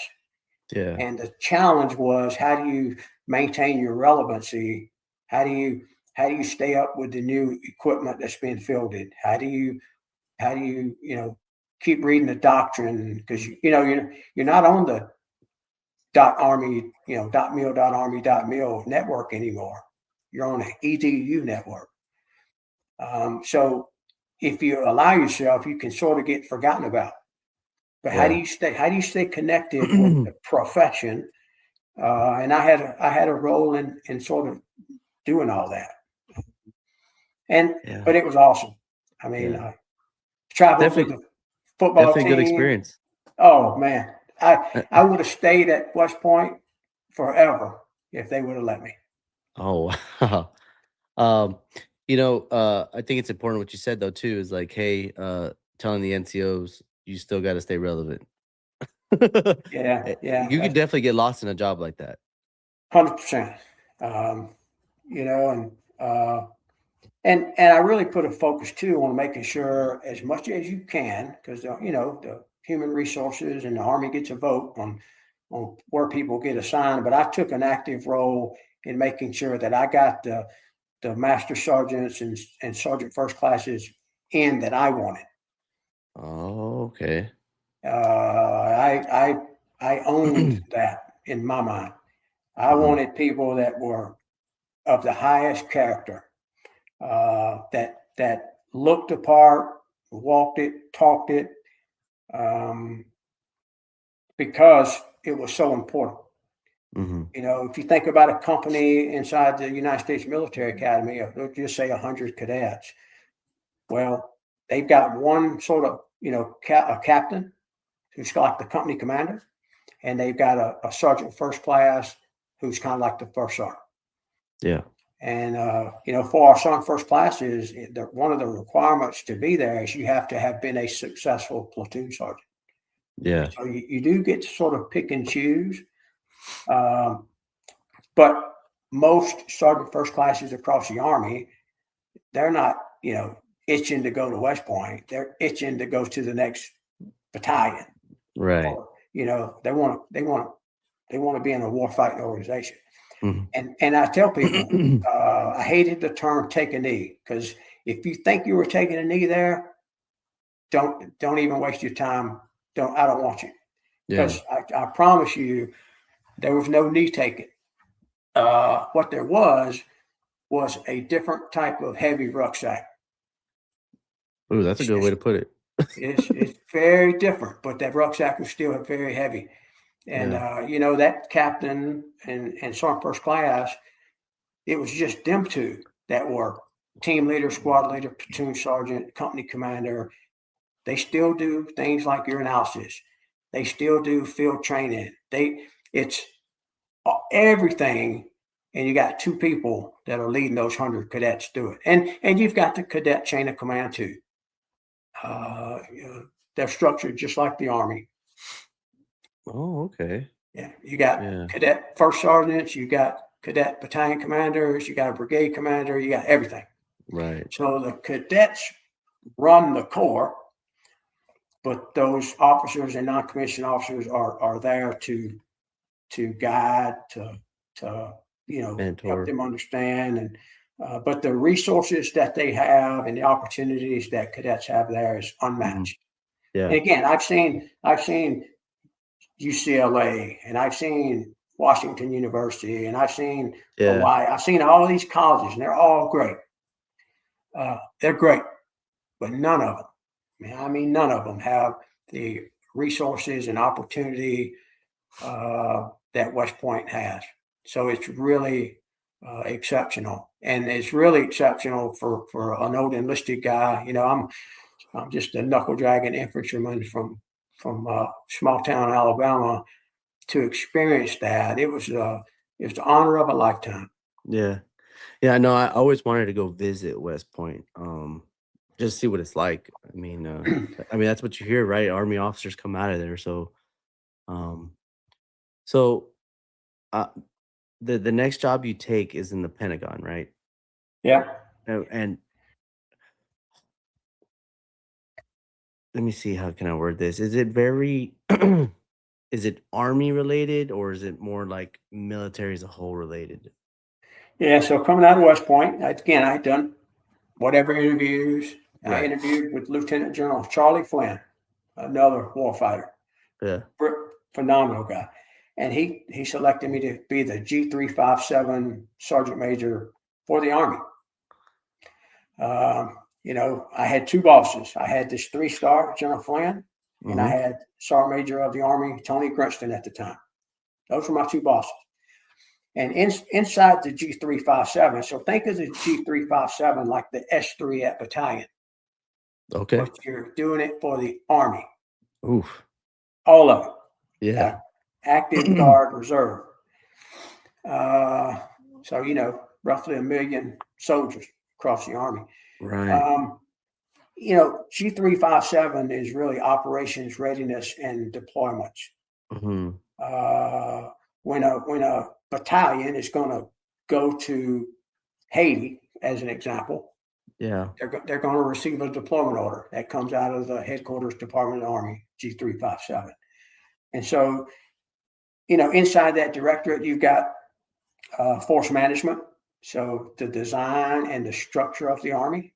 Every time we want to create a new, long range, hypersonic weapons, MOS or platform, well, something's got to go. So that's the force management sort of force design. And you've got the Department of the Army Aviation. Everything that happens across the aviation, across the Army, that's DAMO aviation. Yeah. Training. Anything tied to training across the Army, you got DAMO TR. Fires, so anyway, I won't get into the structure because but I put it like this. The Army staff is roughly about 3,000 people across the Army. That's Army staff. Yeah. So inside the Pentagon. Okay. So is that where is that like, I'm actually generally curious. Is this where DTMS is being like somebody's monitoring that? There's there's people that own the system. Right. Yeah. Because I'm not gonna lie to you, when I was a young NCO, I used to hear from everybody else like, oh, that's some colonel's job that he's monitoring and making sure, or that we're doing PT tests and stuff like that, just rumor mill of the young soldiers, No, it's all about data. It's how can you, at the push of a button, get a snapshot to provide to the Chief of Staff of the Army, Sergeant Major of the Army, Secretary of the Army, or anybody else? How can you get data that helps you see the Army in a snapshot? And so, all the Pentagon also has a whole bunch of DA civilians up there. Right. And I tell you, they're great Americans, that many of which who have served and some who might not have, but they care deeply about our Army, making sure that we can deploy, fight, and win at the end of the day, because Mm. that's really what it's about. Yeah. Policy, a lot to do with policies. You know, and the building is busy. You know, Yeah. I can imagine. it's you know, it's a place where you'll see full bird colonels that are like pushing the button for next slide. You know, in the battalion, you know, that's just, you know, that's some hua. Yeah, for sure. Be it from signal or you know, commo or whatever. But Yeah. People rode very, very hard. 18, 20-hour days are not at all uncommon inside the Army staff. So is that where you were telling me, like, remember we had our phone conversation, like, hey, I'm getting like all these emails and I need action to now? Yeah, it's probably, I don't know, you can't put a number on it, but, you know, sometimes you get emails that are for information or awareness. Up there, they're things you had to do something with. Right. You know, the Force Com Sergeant Major needed X for this corps, this division. The Trade Ops Sergeant Major needed, because that's really, you know, I viewed myself as not just the Operations Sergeant Major for the Sergeant Major of the Army and the you know, Lieutenant General that I worked for, but I also viewed myself as the Operations Sergeant Major for all those 4-star commands across the Army. Yeah. And you know, I would tell all those sergeant majors, I go, hey, I'm as much your sergeant major as your operations sergeant major. And my job was to help the Army Right. in any way I could. And sometimes that was site visits. Right. It would be taking, you know, I had, I think, 5 nominative level sergeant majors. They didn't work for me, but I was, you know, part of the NCO, their NCO support channel. So they worked for 1 or 2-star generals inside the G357. So at times I would pull the 5 of them or so together, and we'd go to, you know, Fort X to sort of help those brigade, battalion sergeant majors, division sergeant major, sort of help them understand how the Army runs. Yeah. That's, if you were to sum it up, the Pentagon is all about how the Army runs. Yeah. No, that's important for everybody to listen to. So like so is the Lieutenant General getting the information missions from, obviously, like, what, Congress? Is that, how's that working? Well, it all starts with Chief of Staff of the Right. Army and Sec Army, right? Okay. And the Vice Chief of Staff of the Army. You know, so you know how at like the battalion level, all the staff officers are like maybe first lieutenant or captain. Mm-hmm. The G1 for the Army is a 3-star. The Okay. G2 for the Army is a 3-star. Uh-huh. The G357 is a 3-star. The G4 is a 3-star. So Oh. you got all these 3-star generals. Most, if not all of them, have a like an ops sergeant major, not a CSM. You know, you're wearing an SGM, but they have their sergeant majors and they have their staffs. Okay. And so, you know, General Flynn, I worked about a year with General Flynn, and I worked about a year with General Rainey, another great American, and they're getting it from all over. Yeah. You know, they're talking to the 4-stars, they're talking to all the 3-stars across the Army. You know, the general officer network is incredibly powerful. They really Right. are. You know, and I would say even, you know, more powerful than the sergeant major network. I think at the brigade level and below, the command sergeant majors, we smoke the crap out of the officer corps. Yeah. We're flat, we're fast. You know, if you peel it down to the company level, first sergeant can walk in and see the battalion CSM all day, every day, right? Well, company commander can't necessarily do that. They get gated a little bit. They can still see the battalion commander, but the company commander often is going to go through the S3 or the XO. There's like that gate check. Right. And that sort of exists up to brigade level. But at the 1-star level and above, the general officers smoke the crap out of us. Right. They are talking across the enterprise, phone calls, VTCs, teams, you They name can it. just pick Man. up the phone, huh? They got incredible reach, and so our job was to help facilitate that, to get out there and see what our corps, divisions, our training and doctrine command, now training and transformation command. But Yeah. what do they need? What policies can we? I would bring a lot of things back into the Sergeant Major of the Army. Mhm. Things that Yeah. he would could be aware of, or or what did he need me to do? Yeah. You went through a tough time too, right? That's when COVID happened, right? Yeah, matter of fact, COVID, I was still at West Point for about the last 2 or 3 months when COVID hit. And of course, New York City was, bad. I get to the Pentagon, everybody's wearing masks. And so it was a unique time. Yeah. Is okay, so you don't have to dig too deep into it though, but is that where the like the Secretary of the Army, that's where it comes down saying, hey, like the orders of like, hey, the mask thing, you gotta do the shot thing. That's where it's coming from, right? Yes, everything's going to come from the Department of the Army. Okay. Okay. Yeah, that's where it's going to start. Yeah. Okay. Um, Now, so I'll say this though. The last thing about Pentagon, uh, tough job. yeah. I learned a ton. I, again, you think the Army. I've been a division CSM. I've Yeah. served 2 times at the 2-star level. I've been at West Point. I think and then you get to the Pentagon, you realize you don't know nothing. Yeah. So, lifelong learning, eyes wide open, Mhm. um, um, and just learning how the building operates is an uphill challenge. But I embraced it. I had fun.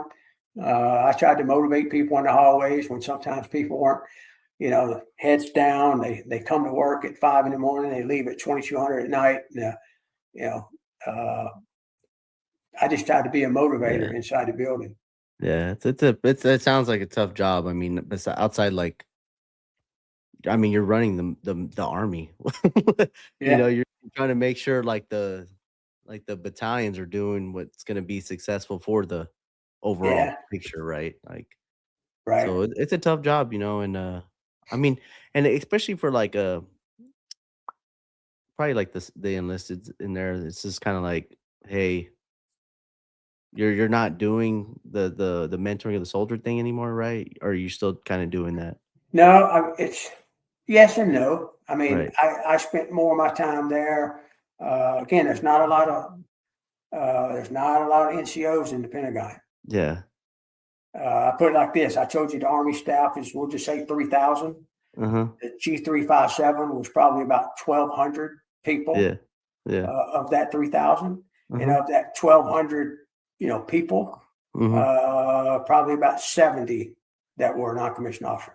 Oh, wow. Yeah. I had And a bunch of friends apply for it, like, the WACA, I think what it's called, something like yeah, that. yeah. Yeah.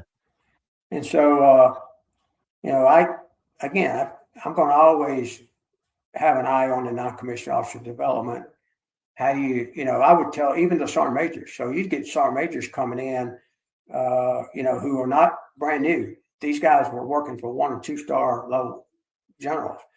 And I would tell those guys, hey, you can either wedge yourself into formation and be value added, give a perspective, show your, competence, character, commitment to what you're doing, or they can easily tell you, hey, somebody just you go home at 1,300. Just make sure you take the trash out, because they don't care. The Army and the Pentagon is going to go rolling along, whether we injected ourselves or not. So Mhm. my message would be, hey, inject yourself. Yeah. We're not just here drawing a paycheck. Mhm. You need to make a difference. You need to make it matter. Yeah. Man. All right, so here we are, your last stop. Uh, So Yeah. the official title is what? It's a mouthful. So I wore 3 hats. Okay. There's 3 different commands. You had the United Nations Command, you had the Combined Forces Command, and then you had the United States Forces Korea. So I'll start with the United Nations Command. United Nations Command was made up of 22 different nations. So New Zealand, Australia, Canada, UK, you name it. And that command, the mission was to maintain the armistice. North and South Korea are still at war. There was an armistice that was signed that sort of halted that, but it's never ended. Mm-hmm. And so those 22 nations were to maintain the armistice. There's a lot of complexity that involves that, from the Military Armistice Committee, activities on the DMZ, and who's at fault, etc. I won't get into a lot of that, but a lot of complexity when you wear that hat. And you had a patch, so we would make it a point. General LaCamera, my first almost 3 years, and then General Bronson, my last year over there. Truly fantastic leaders and war fighters that I'll love till the day I die again. But you had 3 commands, you had 3 patches, which that was, at first it was like irritating, but you realize quickly that it mattered to those people. When you went to a United Nations Command meeting of some sort, it mattered that the general and me wore that patch. Right. Then you had the Combined Forces Command. That's really the heartbeat of everything on the peninsula. That's the warfighting headquarters. If you were to go to war, everybody in Korea, whether you are a Republic of Korea Marine or a U.S. Airman, everybody that was over there fighting in any capacity would fight under the authorities that the commander had as the CFC commander. But to sort of simplify it, it was really the ROC-U.S. alliance. Everything we did together with our ROC counterparts. And then the third command, United States Forces Korea, probably the one that most service members know the best. That's our soldiers, our sailors, our airmen, our Marines, and our Guardians. That's the joint force. Mm-hmm. And so, across USFK, you had 8th Army as an Army 3-star headquarters, and all those, brigades and battalions and whatnot that fall under 8th Army. You had the 7th Air Force, same thing, led by a 3-star general, Air Force general, all their structure. You had United States Marine Forces Korea, led by a 1-star, and their structure. You had Combined Naval Forces Korea, led by, a 1-star or 2-star, I can't remember. All the sailors that fell in their structure, and then the Guardians, Space Force. So it was lots and lots and lots of complexity. Yeah. But it was awesome. Yeah, that's big military. Man, I was blessed to get just under 4 years there. I think I had 2 or 3 months shy of 4 years, and man, Korea is awesome. People think Korea, like, I don't know, of the 80s or the 90s or whatever. Korea, it truly is the assignment of choice, and I would encourage anybody.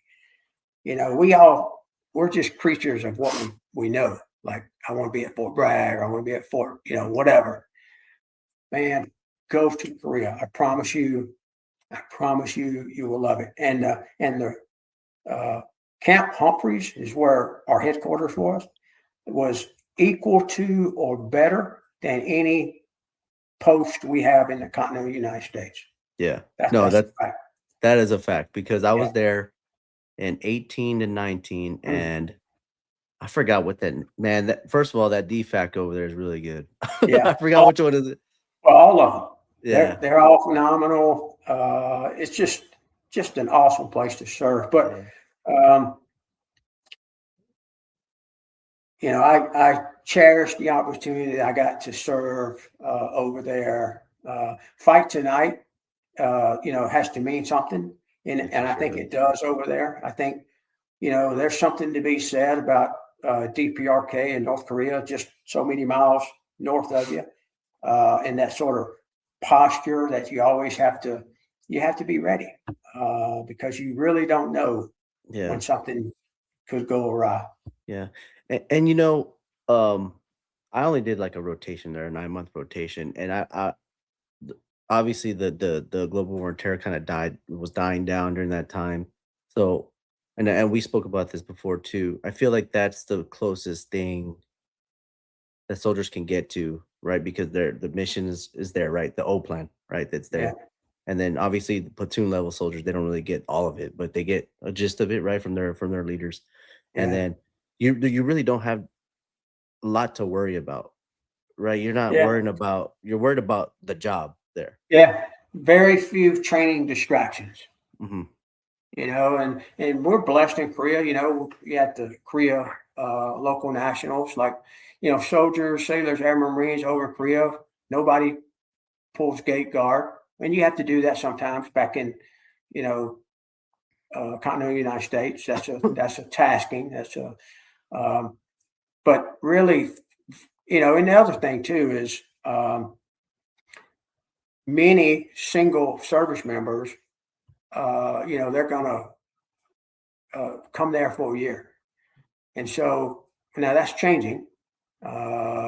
Unaccompanied tours are now, this calendar year, starting to be assigned for 2 years is the norm, and 3 years for accompanied. So, which is important because it speaks to accountability, it speaks to cohesive teams, it speaks to less leader turnover, which all equates to winning, on the battlefield. But man, Korea is truly, truly awesome. And I was, blessed to be surrounded by just great sergeant majors up and down the chain, great officers up and down the chain. And but as I was approaching my 37 years, it was you can't wear the uniform forever. If you could, Yeah. I promise you I would. Right. But you don't need a lot of 56-year-olds running around. That's a young man's game. Yeah. And so, the Army goes rolling along. Yeah. So did you apply for another job, or you kind of were just like, this is it? Well, you never really apply. You get told. I did a couple of things while I was there. I competed to be sergeant major of the Army. Mm-hmm. Made it down to the final three, but the right guy was selected. Sergeant major of the Army, Mike Weimer. Mm-hmm. But I was honored. I mean, I'm thinking, man, this knuckle dragger. I'm, man, what an honor. But that's a whole different process of assessments and stuff you had to go through. And then I did one last one. Sergeant Major Army Weimer reached out to me and said, "Hey, Jack, this was probably my last year in Korea." And he said, "Hey, I think there was 2 or 3 of us that had that met the requirements to compete for the SEAC. And the SEAC is the Senior Enlisted Advisors to the Chairman of the Joint Chiefs of Staff. I won't, I think I know I won't use their names or nothing, but there was 3 of us that sort of met the requirements that he wanted to nominate. Each service sort of gets 1, maybe 2 at most. Army gets 1, Marines get 1. And in order to compete for it, you had to either be like the Sergeant Major of the Marine Corps, Sergeant Major of the Army, or in a combatant command, which are your COCOMs. So long story short, I submitted a packet,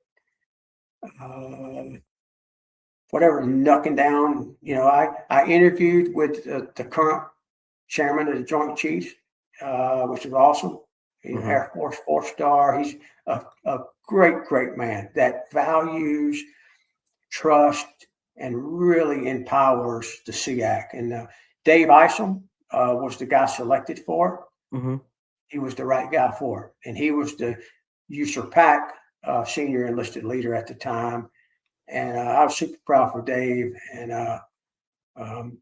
then after that, then I knew, okay, it's I've ran my, I've left it all on the football field, for lack of better words. And but I didn't, I've always preached sprint through the finish line. There's no 3 months or 9 months to forget the command and start focusing on yourself. I know people do that, and I'm not frowning on it. I just wanted to sprint through the finish line. I knew that whatever happened the day I took my uniform off, I would be okay. Yeah. With a good attitude, and you hope you built relationships over those 37 years that were good, and maybe somebody throws you a bone or something. But I'm humble enough to work at Burger King. I don't really care. As long as I can watch college football and have a beer every now and then. Yeah. And hey, you've had an awesome career. And I really appreciate that. You got to tell me. I don't think you've ever done a podcast like this. So I know a lot of people have great things to say about you. So before we get to the end, I always ask questions, right? So give me some advice for young soldier, young NCO that they want to go the distance and be a sergeant major. Well, I would say first, don't have a goal of being a sergeant major. Yeah. Just have a goal of being a good soldier. Be where your feet are. Be where your feet are. Certainly have some short-term goals. Civilian or military education. I would say seek the hard jobs. Squad leader, platoon sergeant, first sergeant.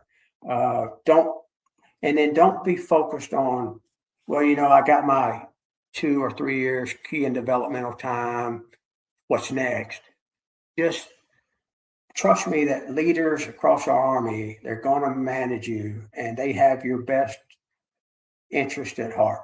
I believe leaders that care are certainly like that.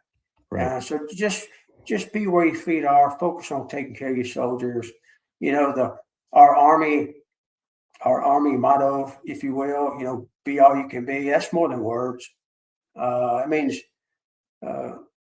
focus on excelling in everything you do, from daily PT to, how do you manage your time and still focus on our profession and reading, right? I think reading our manuals goes a long, long way.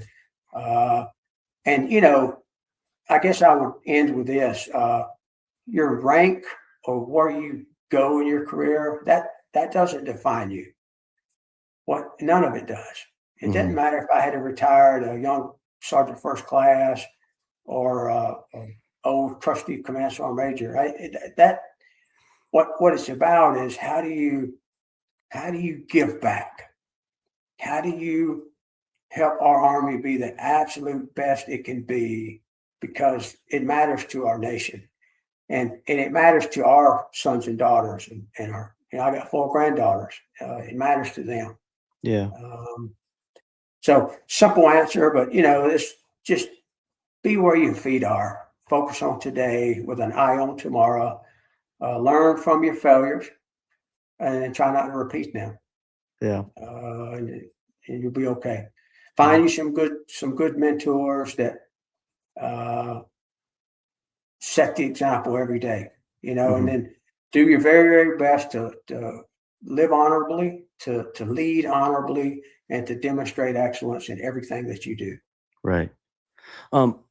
So this next question kind of leads into something I wanted to talk to you about, but like for the senior NCOs, like what would you tell them? Because I see there was a video being passed around probably about beginning of January, I think, maybe. I'm pretty sure you saw it. It was like some sergeant major. They didn't say who it was. He was yelling at some soldiers. I guess they were getting disciplined. He kept saying, like, I'm smarter than you, I'm better than you. And I didn't see it. No, you didn't see. I'll send it to you. No. I'll send it to you after this. So what would you give some advice about some of those senior leaders out there that are, it's a stressful job, right? And what would you kind of tell them? Well, I don't think one, dignity and respect. Every soldier deserves dignity and respect. Period. So one, I don't think there's no need for that kind of crap, right? Because that's not treating people with dignity and respect, first and foremost. Two, we all put our uniform on the same way, one leg at a time.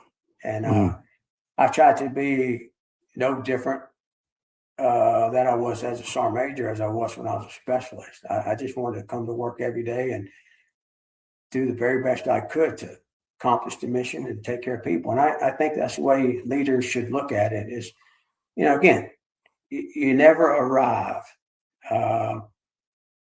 We're all just one little tiny part of the greatest profession in the world. United States Army, or United States Marines, United States Navy. Our military is the most powerful in the world because of our people. And so, moms and dads give us their greatest treasure, their sons and daughters. And so we have a duty, an obligation to one, train them for the brutality of combat. And a lot of brothers and sisters that might watch this have experienced that. It's brutal. Combat is ugly. Yeah, there's no way to describe it. So I would just say it's a shame. I know that's that guy on that video. He's the freaking 1%. Now I'm not saying you got to coddle people. You can be hard but fair.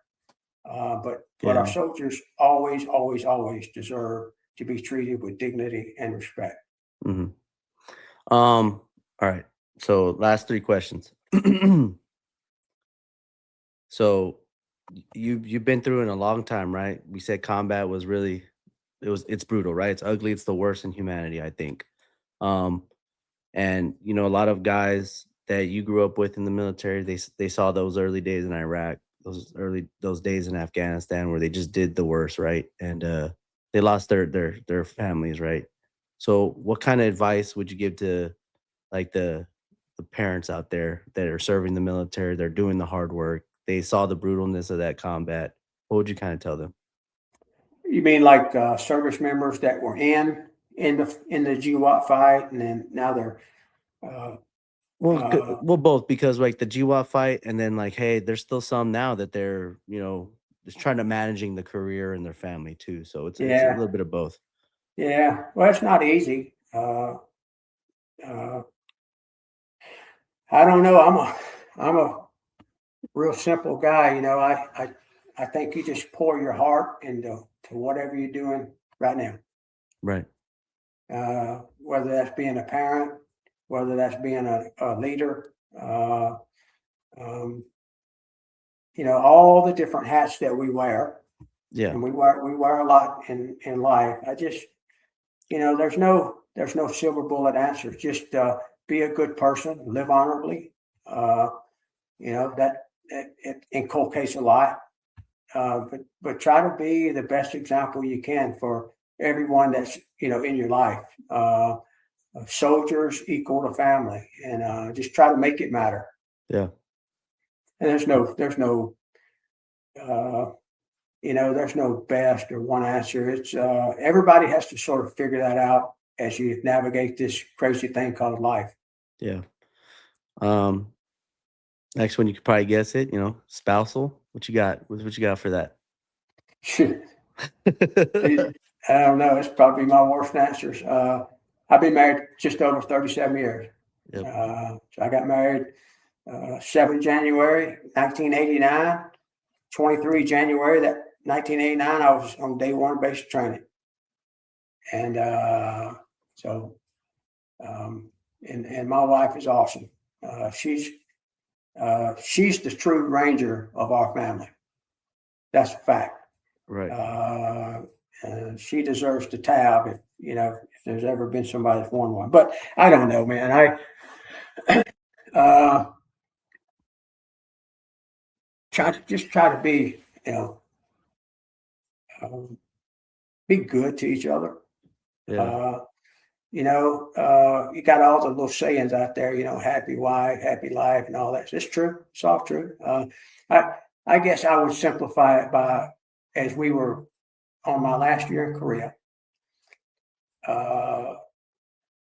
it was wanting to buy a house. The first thing I'll tell anybody is if you're approaching retirement and you want to use a VA loan, get that sucker before you get inside 12 months. Yeah, for sure. All right, so we won't get into all that, but I knew that. And so I told my wife, I said, hey, you pick the place. I got kids in Texas. I got my one son's in Pontiac, Michigan. I said, you pick the place.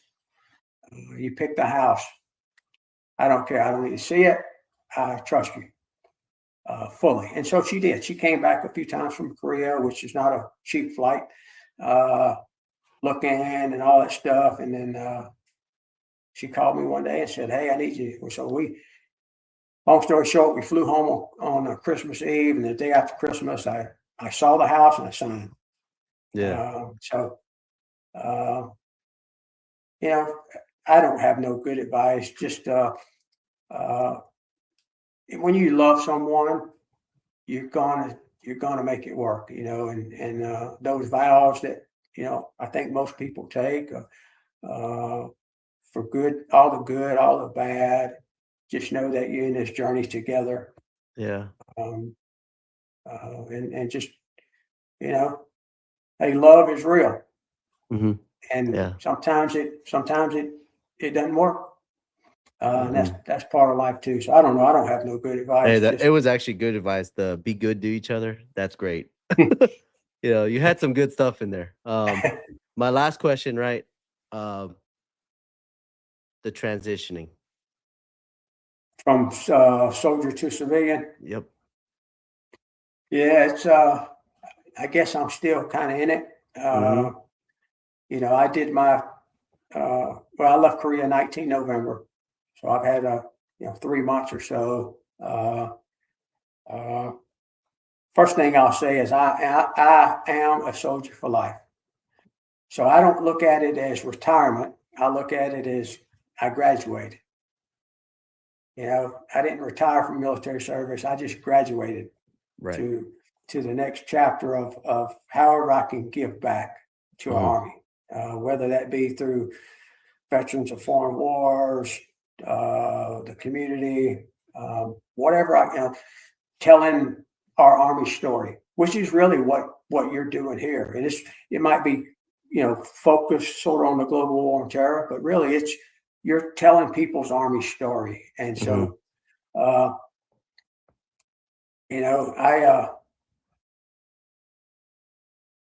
I'm just proud of my time as a soldier, man. I will never not consider myself a soldier. Yeah. And so I don't even know if I like the word transition. I just gotta, I was blessed to serve, longer than some. Yeah.